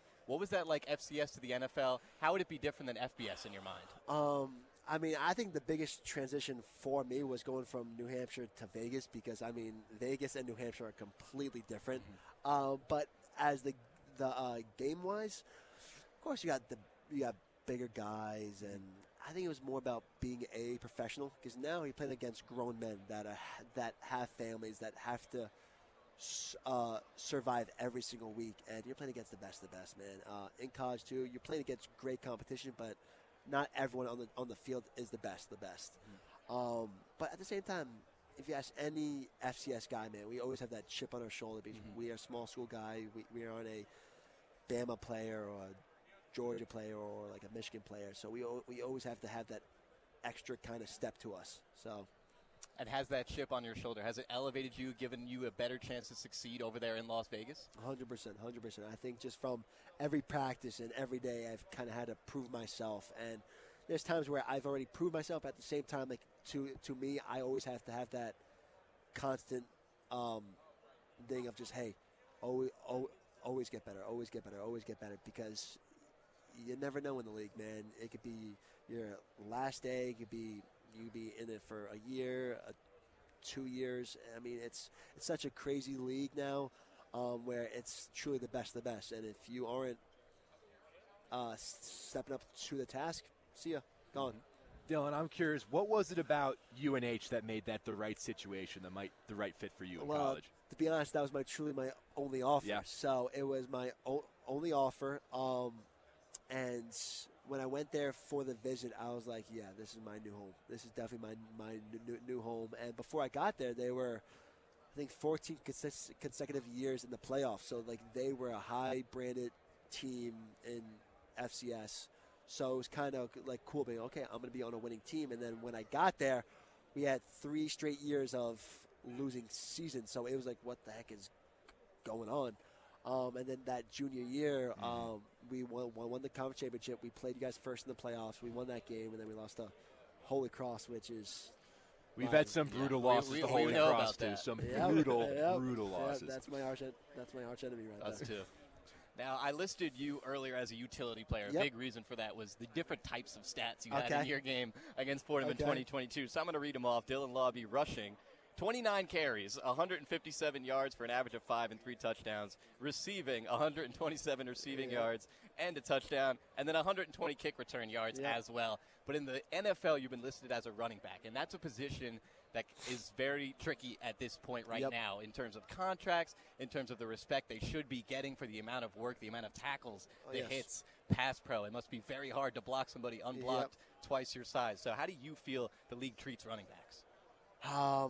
It's kind of messed up because, it was actually a really cool thing. I was talking with Saquon last night, actually, and it was actually such a cool thing. And he's the best player in the league. I don't care what anyone says. And he's getting paid, if he was a receiver, he would be getting paid the 27th highest paid receiver in the league while he's the best player in the league. It just shows what the NFL thinks of the running back position, where it's a position where you can have the depth in it, where if you look at the Eagles now, without him, they are not that same team, 100%. You look at Derrick Henry, CMC, and all the greats, man.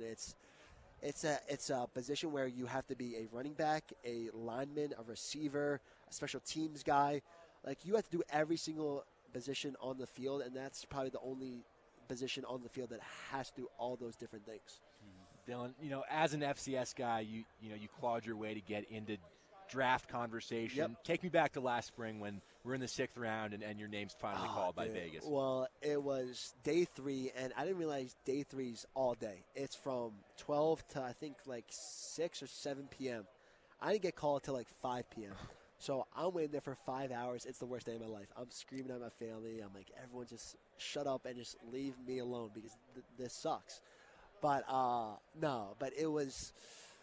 it turned to the worst day to the best day ever. As soon as you get that call, it's like, holy crap, everything that you've worked for, it's now come to life. And my whole family was there. I had family and friends, and it was the biggest celebration that I've ever had. We were drinking champagne, having a whole celebration, and then Vegas called, and it was like, who doesn't want to go to Vegas? So I was like, yeah, come on, yeah. So it was crazy. You mentioned Saquon Barkley gave you some great advice here at Radio Row. Has there been any other vets here at Radio Row that have given you advice? And if not, anyone at the Raiders organization that's been a true mentor? Yeah. Here on Radio Row, not any kind of talks about football, stuff like that. It's more just kind of just like talking about like life and stuff like that. Just kind of just enjoy every second and all that stuff. But, I mean, everyone here is just super happy, super grateful for every single thing. But Raiders-wise, Max Crosby's my guy. He is the ultimate leader on our team. He's a guy where he works 24/7. He's the guy that he works on and off the field like a madman. And the way he plays on the field is the same way he does off the field. He does boxing, he does extra conditioning, he's extra workouts. Like, he's nonstop, and he's just a leader on the team that you want to fight for. We got Spillane, Amir Abdullah, which is like vets that have been in the league for almost a decade and over a decade, and just great energy guys, and super happy, super grateful for every single thing. And it's just so cool that you're playing with these guys that you looked up to, and now you're playing with them. It's such a surreal thing. Still very fresh news, but rumors are Chip Kelly becoming new OC in Vegas. Is a UNH guy, too. Now, man. that is certainly exciting, isn't it? So much. It's so crazy because my head coach actually called me immediately after and was like, hey, that's huge for you. So Chip is a guy that everyone loves at UNH.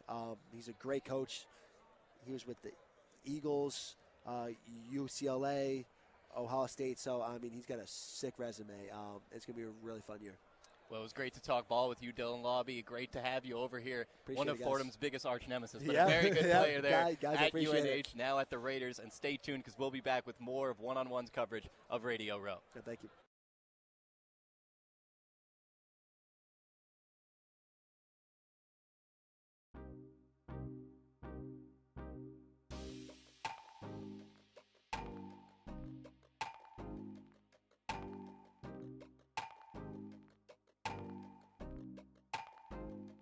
Hi, this is Michael Kay, WFUV class of 1982. WFUV is your home for all things Fordham athletics, with live coverage of Fordham football, Fordham men's and women's basketball, in addition to our Saturday show, One-on-One. Stay right here on 90.7 FM for all things WFUV sports.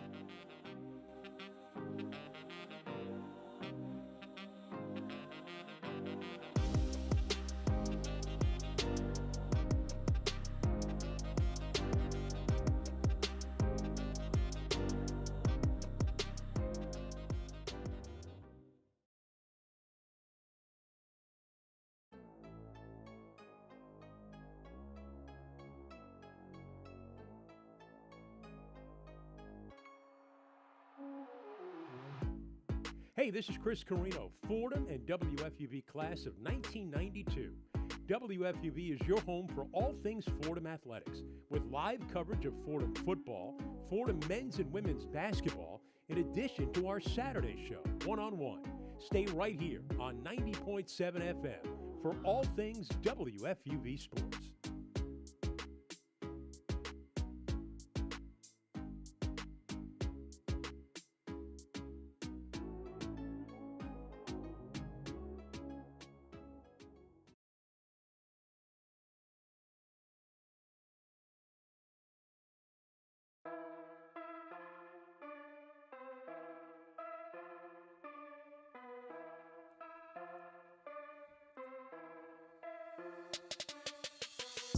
What's up, everyone? I'm Will Tallant. And I'm Evan Harkin.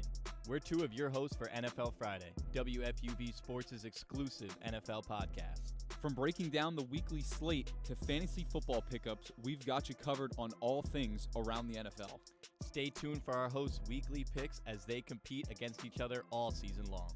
Football is here, and so is NFL Friday.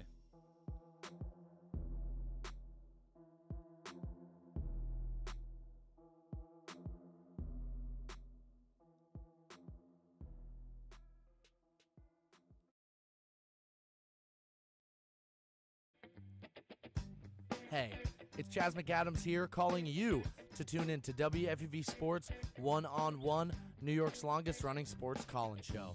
With hot takes covering all sports from the 5 boroughs and beyond, to interviews with some of the biggest names in sports media. We're live Saturdays on the WFUV Sports YouTube from 11 a.m. to 2 p.m., and then later on 90.7 FM from 11 p.m. to 2 a.m. Come join us next Saturday for One-on-One.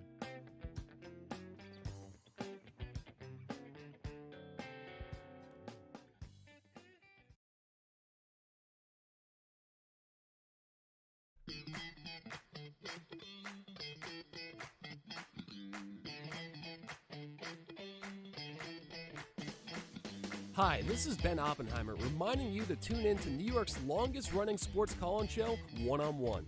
Catch One-on-One live on the WFUV Sports YouTube channel every Saturday from 11 a.m. to 2 p.m. and then later on 90.7 FM from 11 p.m. to 2 a.m. We'll catch you next Saturday on One-on-One.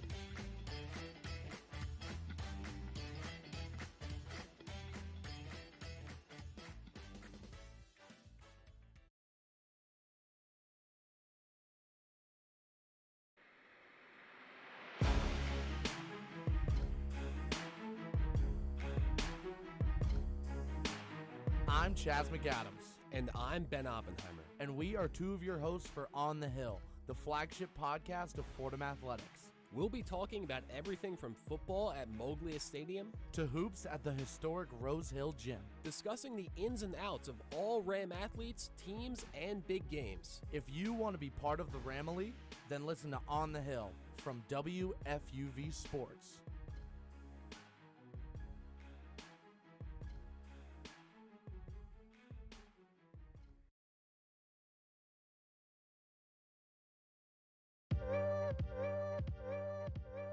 What's up, everyone? I'm Lou Orlando. I'm Nick Guzman. And I'm Chaz McAdams. We're your broadcasters for Fordham men's basketball.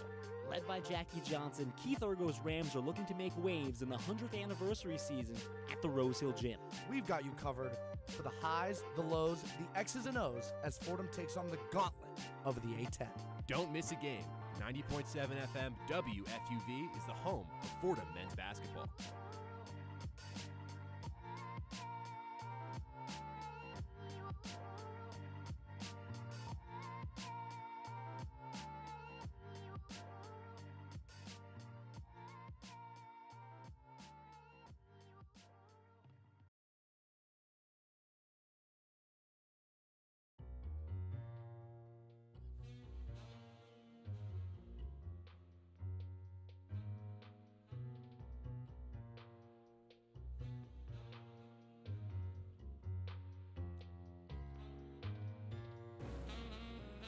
Live from the Big Easy, WFUV Sports has you covered for all things Super Bowl 59.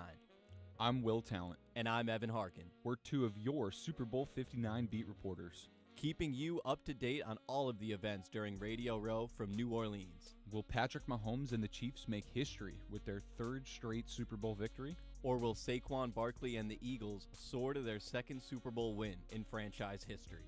Catch all of the action live from Radio Row on our YouTube page at WFUV Sports. And follow along for live updates at the big game on Sunday, February 9th. WFUV Sports, your home for Super Bowl 59 coverage.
Hey sports fans, it's Bobby C. I'm the sports director here at WFUV.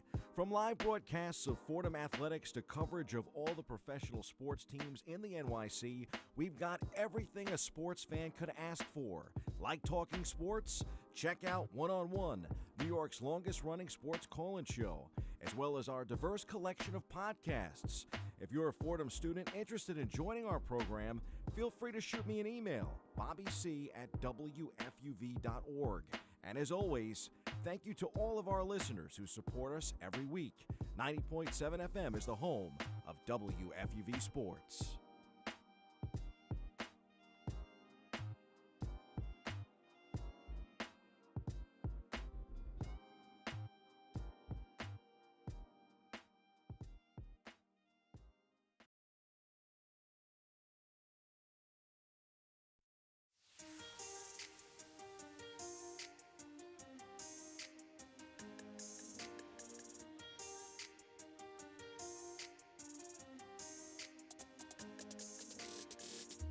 Hi, my name is Ryan Rucco, WFUV class of 2008. WFUV is your home for all things Fordham athletics, with live coverage of Fordham football, Fordham men's and women's basketball, in addition to our Saturday show, One on One. Stay right here on 90.7 FM for all things WFUV sports.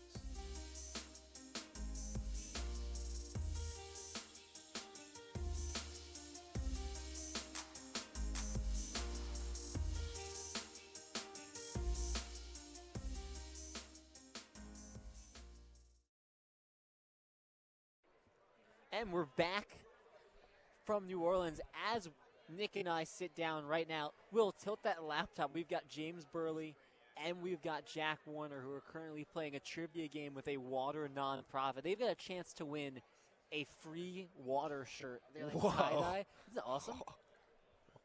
Yeah, it's so awesome. That is, and I hope they get the trivia right. Do they get 2 shirts? Do we all get shirts? I feel like we should all get shirts, although I feel like they will only give out 2, which is kind of unfair.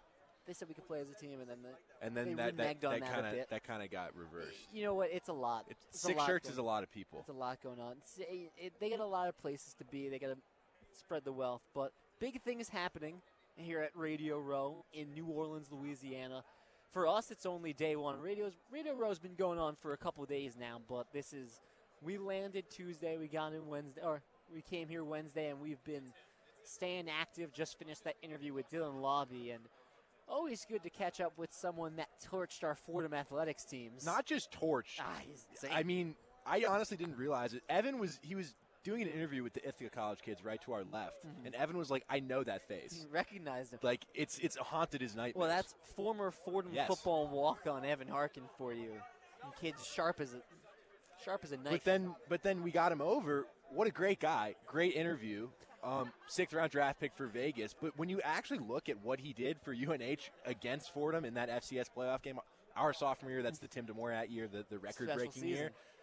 It's unreal, both rushing and receiving. Well, and it's a reminder of just how talented, even in the FCS, some of the best athletes are. Exactly. And it's kind of fitting because last year, Nick Zakalj, who was an FCS left tackle on the Fordham Rams, made it to the NFL, actually played a few games with the 49ers this year because of injuries. At Eagles availability, Dallas Goedert, FCS guy. Yeah, so it is, it's not a loud pipeline, but there is a pipeline from the FCS to the NFL, and you see a lot where guys ball out in the FCS, get a shot in the FBS, and do pretty well. It's a reminder there are some really good athletes in the FCS. Fordham's had a few. It looks like our running back, Julius Luffridge, is probably going to get a crack in the FBS. Nikhil Perkins, who is one of our best defensive backs. They have shirts. They have shirts. That's great. They won shirts. This is awesome. Should we get them on? Let's get them on the show. They're getting their photo taken. We'll get them on the show in just a second. Big things happening for James Birle and Jack Warner. Lou Orlando, Nick Guzman here at Radio Row. Also 2 of your Fordham basketball broadcasters. So it makes sense we're talking Fordham Athletics. Not today. That's Chris Carino and Chaz McAdams. You can tune into that game, 7 p.m. Eastern Standard Time. Fordham, Rhode Island. Fordham coming off, let's say, a heartbreaking loss. Maybe not heartbreaking, but a tough loss, gritty loss against St. Bonaventure, 74-72. A comeback effort falls just short. I still think Fordham under interim coach Trey Woodall, now Keith Urgo back making his return after the 4-game suspension, Fordham looks worlds better than they looked at the beginning of A-10 play. 100%. They might be 2-7. Obviously, that's not a great mark in conference play. Not great. But when you think about the way that the schedule has gone, I mean, you start off with those two really atrocious performances against St. Louis and against the Bonnies at the Rose Hill Gym. Then you hit the road for those two tough games against VCU Davidson. Those are hard. I think Fordham played better in those two games, but then you dropped to 0-4. Then there's the game where pretty much everything broke loose against UMass. There were no rules in that game. There were actually a lot of rules, a lot of fouls called. A lot of rules were not followed. A lot of free throws in that game, but that was a game where you probably should have closed it out at the end. There's the play that Abdu doesn't close out, the shooter in the corner at the end of regulation. If he does that, then that guy's a 20% three-point shooter. You win that game, maybe you're 1-4. There's so many close moments, and it's still an A-10 that doesn't have that many teams over 500 in conference So play. I think Fordham, are they going to have a record-setting season like they had 2 years ago? No, they're not. But I think there's a way where they avoid having to play on day one of the A-10 tournament, where they're able to rack up a couple of wins here down the stretch. Tonight against Rhode Island, I think that's a team that's a beatable team. I think it's a middle-of-the-pack A-10 team. You're at home at the Rose Hill Gym. You've got confidence based on what you've done across this recent stretch, because the LaSalle game was the best game Fordham's played all season by it was inspired, by an inspired effort. Any note. Then you go to the Bonaventure game, and it was slow to start. Yes, you were down 15 at points in the first half. It was 11 at halftime, but particularly the offensive performance in that second half was special. I mean, Jaffe Medor was knocking down clutch threes. Jackie Johnson was making some tough shots. Fordham making their free throws at the free throw line in a really hostile environment at the Riley Center. Were able to drag themselves all the way back, even without having an answer at all for Noah Brown in the post. You know, Abdu, I think Fordham looked best on defense when Abdu was there, but foul trouble. You had to mix around, play really small, or play Matt Zona, who just doesn't quite have the same defensive capabilities as Abdu. So even with all that considered, you had a big guy who had no answer for, and you still came back from down 11 at the half to tie. Of course, you fall short at the end. Yeah. But it's one of the best. We think one of the best A-10 teams. I don't want to cut this conversation completely off, but James, Jack, can we get you? Can we get you on the show? So let's show off the shirts. Let's talk about. Let's show off the shirts. Fordham and WFUV getting some free merch here. Hey, put the headsets on. Let's talk to the fellas. Let's go. We're back. Do you want to go, James? Go on the other side. Yeah. Yeah. Is there another chair? The headsets are there. Wrapping around. Just hover. Oh, yeah. Here, we'll just hover. Chair. Yeah, so chair. There you go. We just got approached by two very nice ladies who were here on behalf of, I think they called it the Water Collective. The NOLA Water Collective. It was awesome. Specific to New Orleans. Yes. And they had us play a game, fact or cap. They gave us questions, and if it was true, we said fact. If it was not, we said cap. And obviously, we got shirts. How'd we do? We did very well. They did show us some mercy because we got the first one wrong. I got it wrong. He got the first one right. wrong. I convinced you to pick the wrong I was answer. on fire, dude. I don't know what the deal was. On I've never even been here either. It's a guy who knows water. It's a guy who understands water. I stay so hydrated. much I stay so hydrated. This guy's familiar with drip, you know what I mean? Yeah, exactly. But yes, they gave us. The shirts are awesome. They're unbelievable. They're made by a local artist. They say "Stay Drippin'," and then on the back, wait, that's awesome. and then on the back, it literally says like Super Bowl. What are we, 59? Yeah, Super Bowl 59. Sorry, it's been a long day. Right. Super Bowl 3.5 59. hours. All sorts of like special art on it. It was really cool. We'll probably be posted on their stuff. They followed our Instagram page. They want to be able to tag us and everything. It was very cool. It's a very good cause. And actually, now we can educate. Yes. Oh, let's educate the masses. Lou and Nick, and those of you listening, watching at home, did you know that 20% of the United States' petrochemicals are refined in the state of Louisiana? I did not know that. I did not know that. I guess 10% got that one wrong. Oh, did you? Way too low. I was going for. I had 20 on my mind, but it wasn't like I actually knew that. I just thought because we saw so many refinery-looking facilities when we flew into NOLA and we landed. I was like, it's got to be 20. But then we compromised on 10, took the L, and then they gave us 3 more questions. Showed us some mercy because she did say that a couple of the people that they had for the game, other contestants, did not do too hot. Getting them all wrong. One of the other questions she asked, they're shifting the goalposts. Exactly, a little bit. Another one that they asked was like a true or false that Louisiana got 10 inches of snow last month, and she the woman that was hosting us and holding the mic. Shout out Jessica. Yeah, yes, Jessica. She was she found it quite comedic when I said, "Oh, didn't the South get like absolutely whacked by snow this last month?" They did. So I said, "True." Nick Guzman was in North Carolina. Davidson. Charlotte, North Carolina. It snowed about 2-3 inches. City shut down. Looked like COVID. Looked like March 2020 in the streets. Businesses were closed. It was preparing for Armageddon. And the amount of snow days we would have gotten as children if 2 to 3 Well, they inches don't. They could literally shut down don't the city. have like salt trucks. Well, they have there's no infrastructure. To Oh, deal with dude, the road shutdowns were when that winter storm that they were talking about hit, like because it hit Alabama, it hit Louisiana, I think it hit maybe a little bit of Mississippi, it hit Texas. Texas got whacked. So yeah, it's weird. The South is so not used to receiving the winter weather that we get up north. That like a lot of times they're just caught off guard. They don't even have the salt truck to get out there or the stuff to get out there because that's not on their mind. And none of those folks got snow shovels at home, like to clear their driveways. It's a serious issue. And I think the final you clutched up on the last final one. question was, has New Orleans always been below sea level? And I put on my thinking cap, and I kind of recognized a theme with these questions, and I thought maybe that, you know what, I don't believe it always was, and I think things have been making it worse. And folks, you listening at home, I'll let you put 2 and 2 together about what may be making that worse and what has gotten them out there to do the good work protecting and conserving the land here in New Orleans. Doing great work. It's a good example. Very soon, all 4 of us will have college degrees and we'll be college educated. And this is an example of the knowledge. This is the knowledge we've acquired throughout 4 years it's a great example of how Jesuit you learning. can educate yourself about something you did not know. I did not know about water conservation in New Orleans. I now know a little bit. I'm not an expert. I don't think any of us are. I think now we know a little bit more. You have a shirt. You're an expert. And also, the most fun part of that interaction was the sign-off. She was like, "Damn, they're smart at Syracuse," and we were like, "We don't go to Syracuse." Like they're doing good work at Syracuse. And it was really funny because she was because they are smart up there. Well, no, we said we were like, they're very smart. They sure are. It's because she was facing us, and then literally right between Birle and I's shoulders was the whole Syracuse table. So she was like, Typical. "Oh no, I was looking right at them." Very typical. No, yeah, we were. We take it as a compliment. They're pretty smart up there. So but it was a fun experience. A little side quest. I say it's not the only. You got to hear Joe Fab talk about the marketing opportunities in Super Bowl, and it's no secret.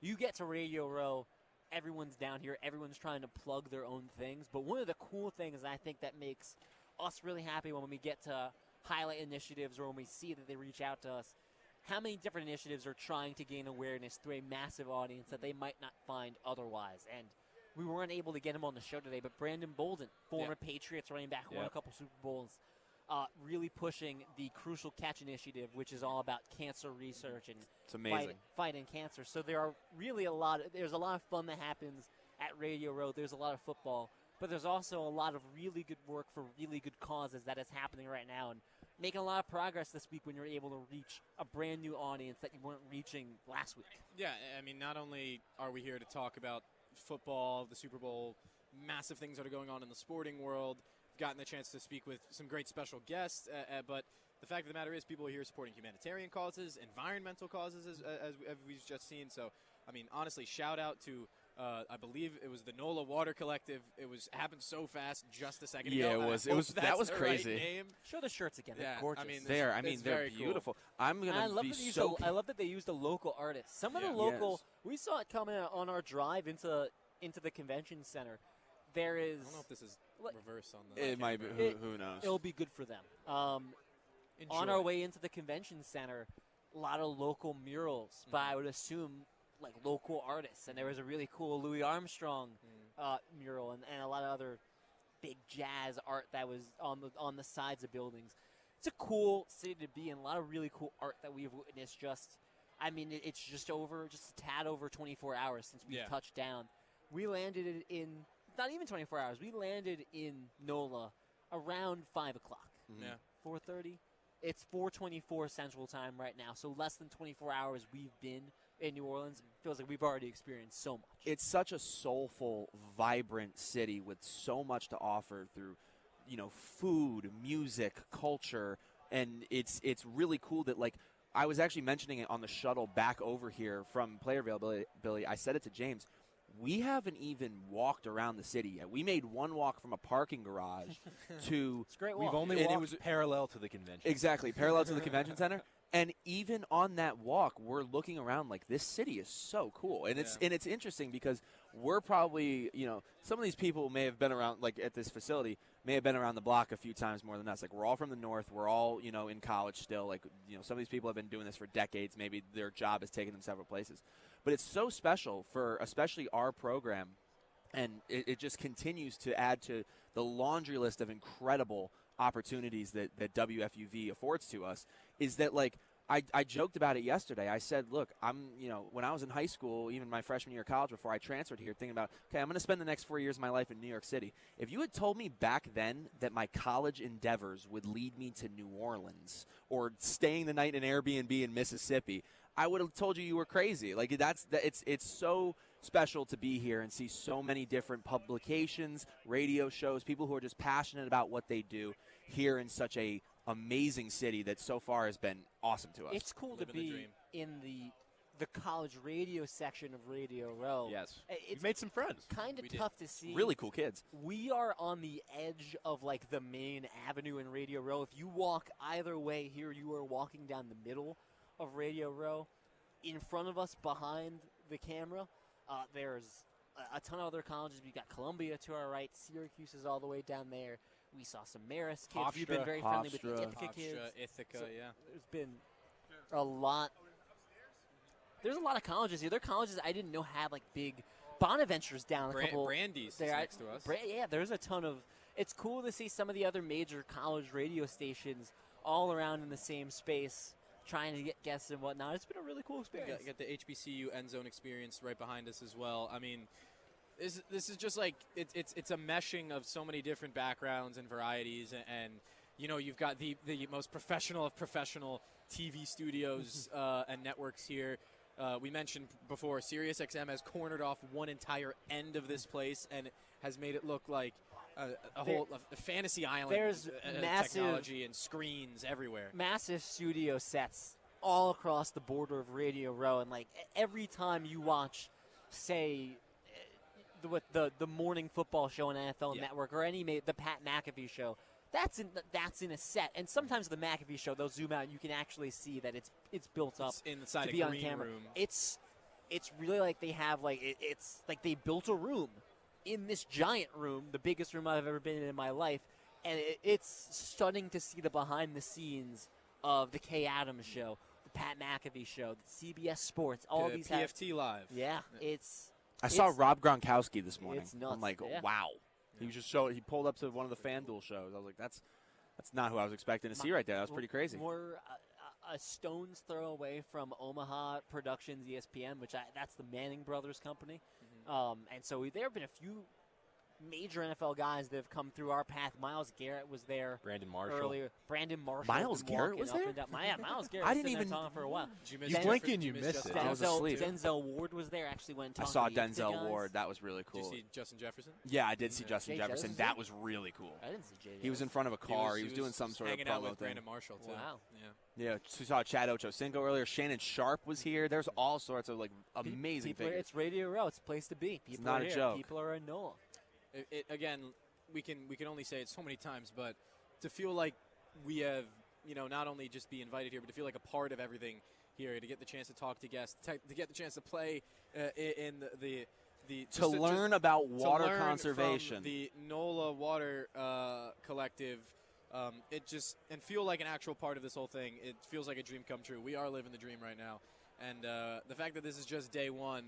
I can't wait. Yeah, to that's really, the other thing that's blowing me away. For us to really, Ian Rappaport just walked by. Can't wait for us to really sink our teeth into the city in the next coming days, and to really get the ball rolling on some more coverage tomorrow. We're going to beef things up.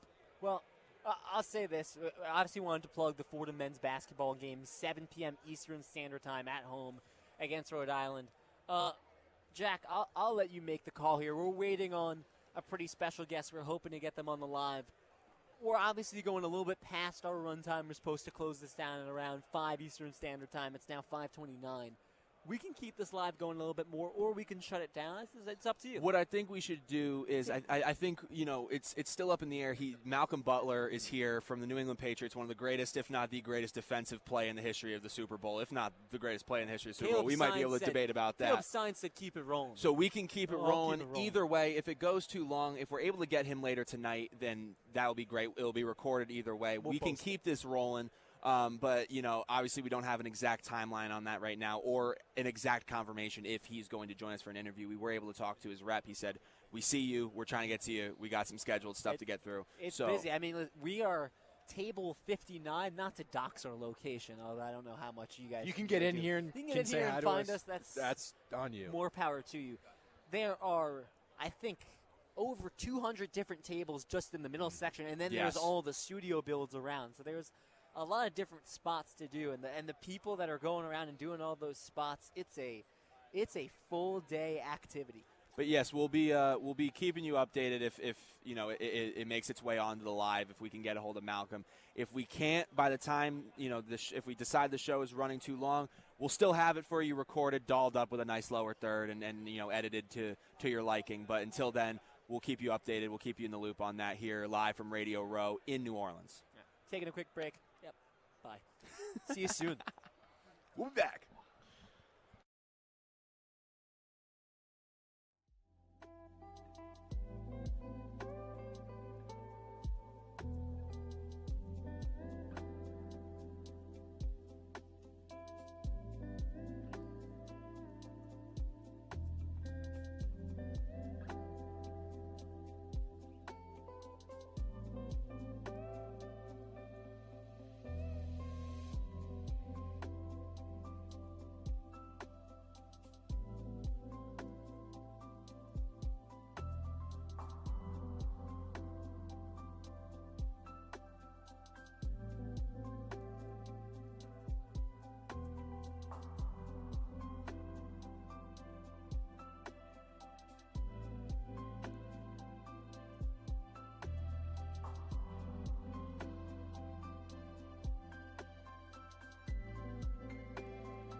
Welcome back into One-on-One. Evan Harkin, Nick Guzman, James Birle, WFUV down in Louisiana for Radio Row. And right now we're waiting around trying to get some very important interviews set up. But while we get them set up, we figured we'd talk some ball, but not exactly ball.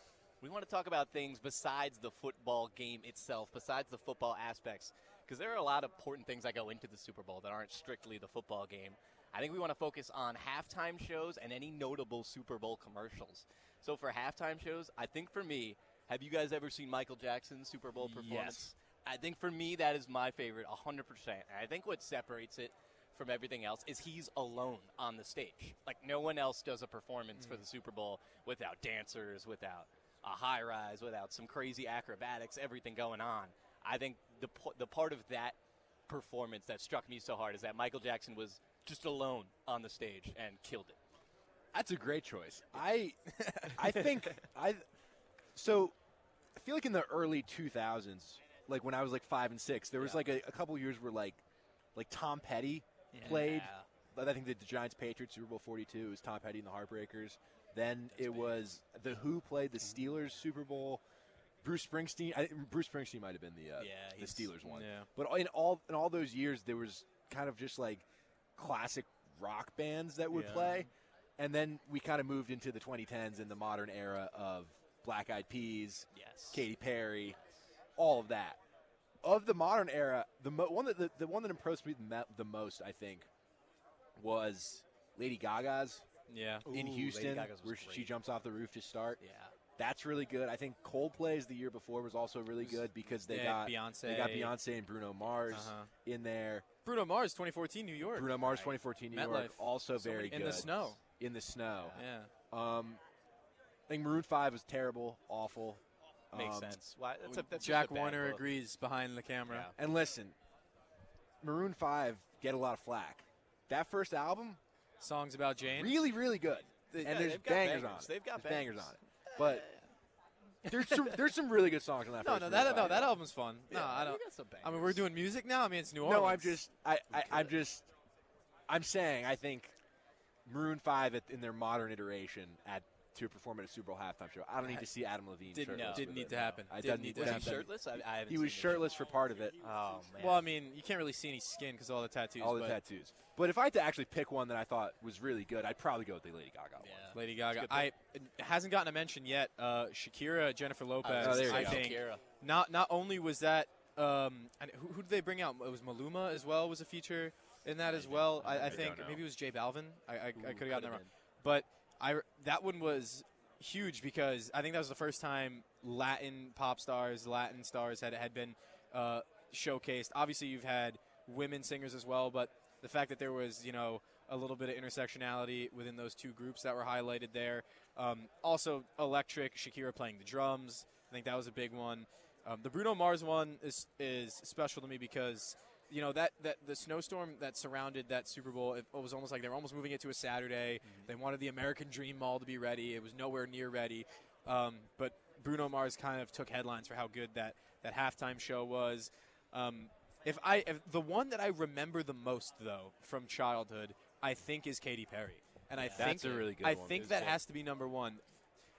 She's known, like Lady Gaga, is known in many ways for the showmanship, for the costume design, for Katy Perry, it was at the time very lollipops and umbrellas type of things going on. The shark, remember there's a shark that was a big thing. Well, she just has talking about between 2010 and 2014. No, she was on banger after banger after banger after banger after banger, and it's so sad. Hit after hit after hit. It's pretty sad to see how jealous she is of the Taylor Swifts these days. She didn't get to be that. She's trying. She had her moment. She's trying to climb back in. She had an album this year, didn't happen. But was it 2013? I feel like it was 2013, or 2014. I think 2013 was Niners Ravens where the power went out. Yes, right. Because that's Beyonce. I mean, people the theory was that it used so much power at the halftime show. I don't know if that's really true, but Katy Perry for me stuck out in my memory as one that was. I mean, look, she had every banger, Firework. The whole crowd was singing California Girls. That was a proper halftime show. It was also, I think. The first Super Bowl post 9/11 was U2, and I think Bono's a little. He thinks he looks a little highly of himself. I think he thinks he was healing the wounds of our country Yeah. as he was doing that halftime show. It might have a little bit, but that was a great show. And then Rihanna recently Yes. pregnant, did it while Rihanna pregnant, did it, right? yep. Like very pregnant, which was impressive because it was a great show. Rihanna, a lot of bangers as well. Maybe let's head over to Super Bowl commercials. It's the biggest spectacle. Commercials, advertisers have to pay millions of dollars because most of the world is going to see these commercials. They're huge. My favorite one is the one, it was either last year, I think it was 2 seasons ago, where it was like a prank that you lost the remote, or it was a fake channel change. Oh, It was and everyone got mad at the bartenders. and everybody kept like looking around for the Yeah. remote and everything, and then it was like a ha, we like fake changed the That's channel. good stuff. This is what the ad was. But I thought that was a pretty good one. The one with the QR code, Yes. the first ever like QR code was a great one, I thought. Didn't Kanye have one where he said we spent all the money on the ad spot, so there's no actual commercial, it's just a selfie video of him because he there's no might- more money to yeah. actually Yeah, make the yeah, yeah. commercial. I also remember one. Oh God, when it was at the peak of One Direction.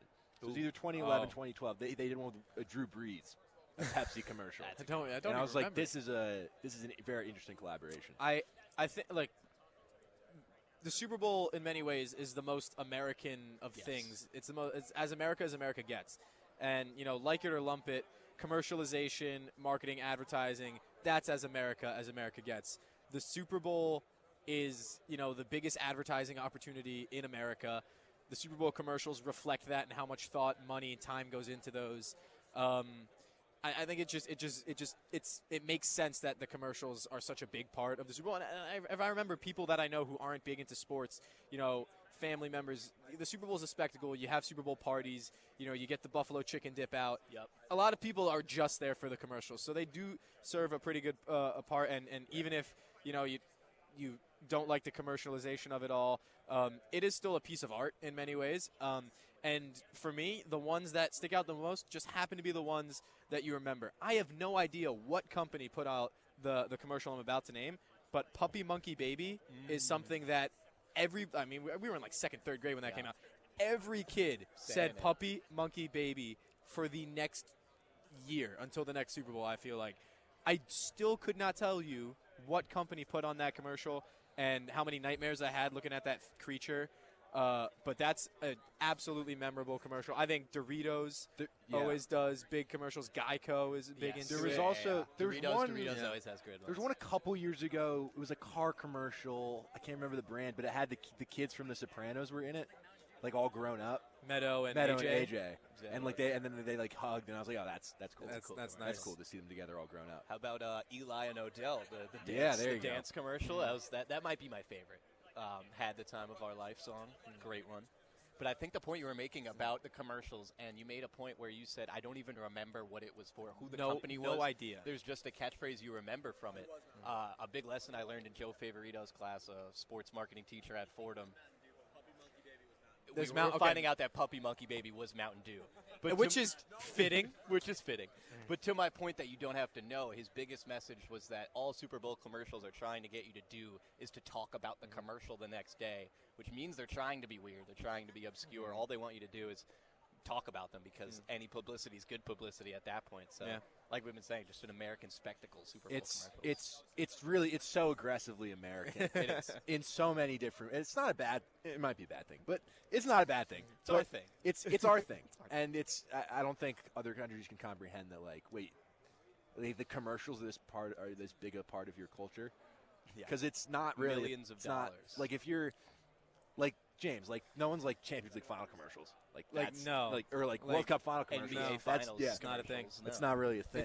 It's uniquely a Super Bowl thing, which I mean, football and the NFL has been orchestrated for decades now to be interwoven into TV. Yes. I think a lot of people would agree. Going to an NFL game live is great fun, and you should do it. It's not the best live but sport. it is not the best live sport generally, and it is made for TV. That's why like NFL Red Zone is such a gold mine of an idea. Ironically enough, it's good because there are no commercials, but the Super Bowl, there's no other games on. You got to be entertained in between whistles, which we know in football there are many, and it gets a lot of people who don't care one way about the outcome to come watch it. Another one that I wanted to highlight, I don't remember what year it was. I believe it was a Volkswagen commercial where the main character is a gentleman from Minnesota, but sounds like he is from somewhere in the Caribbean, perhaps. And they're it's playing over the "Don't Worry, Be Happy" song, and everyone is like they spill coffee or they get a stain on their shirt, like they get their car dinged up, and this guy's just there with a smile. It's like, don't worry, everything's gonna be all right. And that one stuck around. Really, I mentioned that for my dad, who's sent that to me a million times in our family group chat over the last week or so. Well, sticking with the Super Bowls, how about you can't pick your favorite team because that would be too easy. But can we go back and think of Super Bowls in our lifetime that we look at as the Super Bowl we remember, the most notable Super Bowl? And let's not pick our own teams because those seem to be too obvious. I think for me, I'd have to go with the Malcolm Butler pick. Yeah. Just sitting there, I was at my neighbor's house who is a massive Seahawks fan, and just watching at his own very bar, his face completely turn was just, it made me realize how important football games can be for people. I had never seen him that upset. It was it was very crazy to see that. But how about you guys? Do you have any notable? This is one we haven't mentioned yet. Packers versus Steelers, 2010 season. The year, I think the game was played February 2011 at Jerry World in Dallas. It was pretty much the Aaron Rodgers show. Yeah, right. Yeah. He hit Jordy Nelson early for a touchdown. I think he hit Donald Driver for another one. That was they had Nelson, they had Driver, they had Greg Jennings. They had all those great Ryan receivers. Grant. Jermichael Finley at tight end. John Kuhn, fullback? I believe so. John Starks at running back. Yeah. And that was a game where that was a cool Steelers team too. They had Mike Wallace at receiver, and Hines Ward, and Ben Roethlisberger was playing really, really well. But it was cool that Super Bowl was in Dallas. There was also the best play from that Super Bowl is a Nick Collins pick six. Ben Roethlisberger is in his own end zone, gets hit as he throws. It's kind of a deep ball, flutters up to the 40-yard, and Nick Collins catches it. And then a really cool run back. He cuts left, then cuts alt right, and then finally able to get in. And they got flagged for excessive celebration on a knee slide. He hit a knee slide in the end zone, and all the flags came out. But that was a really, really, it was a fun Super Bowl. It was a high-scoring Super Bowl. I think that's really what put Aaron Rodgers on the map as an elite MVP quarterback. Yeah, that was an underdog Packers team, too. That was a 10-6 Packers team. They barely snuck into the playoffs. They was 6th seed. They took down Philly in the first round, and that was Michael Vick's Philly team that was really, honestly, that was the best Philly team they had seen since 2004. And then the Bears in the NFC Championship. The B.J. Raji pick six. But that, considering the same team the next year went 15-1 and lost in that divisional game to the Giants, it's really interesting to think about that.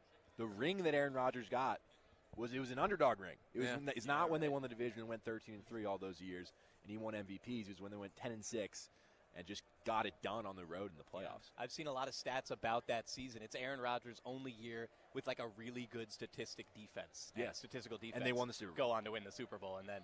Actually, funny enough, this year, Jets fans and Jets reporters were relating that to the Jets having a really good defense, and maybe Aaron Rodgers would win the Super Bowl with a really good defense. Shout out real quick to Jessica, the NOLA Water Collaborative. I had been saying collective. I got the name wrong. It's the Collaborative. They're doing great work educating the people here at Radio Row and doing a lot in terms of conservation here in New Orleans. They just walked by us. Sorry, I had to cut you off. I had to correct that from the last segment. That Packers-Steelers game is slept on. I know you guys mentioned Cardinals-Steelers before. Yeah. That was the 2009 season, 2010 Super Bowl. That one cuts close to home, really, for my family. I haven't mentioned this. I don't really know if people know this about me. When I was a child, I really don't have an NFL allegiance. Not a big NFL allegiance in my family. My dad was softly a Jets fan, and naturally, as it does for many people, that went away over the years. I was kind of into the Eagles as a little kid. So it's kind of special that, that I do come to Radio Row. The Eagles are playing in the Super Bowl. The Eagles lost to the Cardinals in that NFC Championship game. Oh. And that Eagles... Larry Fitzgerald went insane in that game. His playoffs was that playoff the best was playoffs. insane. Scored in the Super Bowl as well. My brother John, my older brother, is kind of like me, where he's kind of grown out of being a fan of an NFL team, but he was a Cardinals fan because of years playing with Larry Fitzgerald on Madden. And I remember I was, maybe 4 or 5 years old. I think it was maybe even 2008. I think it was 2008. 2008, the year after, 2009 the year Super after Bowl. was the Saints. Right. Colts. So that makes sense. I would have been 4 years old during that Super Bowl, and I remember the Cardinals going ahead in the fourth quarter, early in the fourth quarter against the Steelers. Santonio Holmes' catch would eventually nullify that. But for the moment where it looked like the Cardinals were going to win, and my brother is like on the cusp of winning money because he's got like the boxes numbers are in his favor. He's a Cardinals fan. Yeah. Everything is coming together for him. But I'm still thinking about the NFC Championship game where they beat the Eagles. I am bawling my eyes out in the corner. My mom has to come console me and be like, it's fine. Like, you barely care about this team. You're not from Philly. He's not from Arizona. It's not that deep. And eventually the Steelers won. I was very jubilant at my brother's expense. So sorry about that, John. You didn't deserve that. But Larry Fitzgerald deserved a Super Bowl, and unfortunately he didn't get it.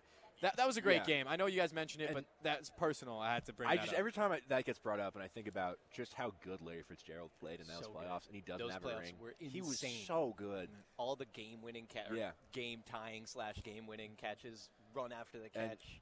Insane. I think a fun little counterpoint to that question is, what's the least memorable Super Bowl? And I have an answer right away. I know what you're going to say. Broncos Seahawks I think Broncos Seahawks at MetLife. I don't remember a thing about that game besides the snap going over Peyton Manning's head. Is that fun when Bruno Cam Mars. Newton didn't pick up the ball? No, that's the one that you're talking about. That's what I'm talking about. Cam Newton didn't pick up the ball. Yeah, Von Miller.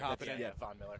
Let's make some room for. But to me, I got some to opinions me, on the one at MetLife between the Broncos and the Seahawks, it was just such a blowout and such a mismatch. Like, the Broncos played that was a really good Broncos team. That was a Peyton Manning MVP caliber season. Yeah. And the opening snap goes over Peyton Manning's head. Right. And then literally the games. I don't remember. You guys have listened to how I've recalled specific details of these Super Bowls. I cannot do that for that game, and I think that says a lot. That game was terrible. Like, that was, and what was the score? Like 43-9 or something? Yeah, I don't even. Yeah, the Broncos didn't even get into double digits. I made a joke about it earlier in the show that at one point in that game the score was 5-0.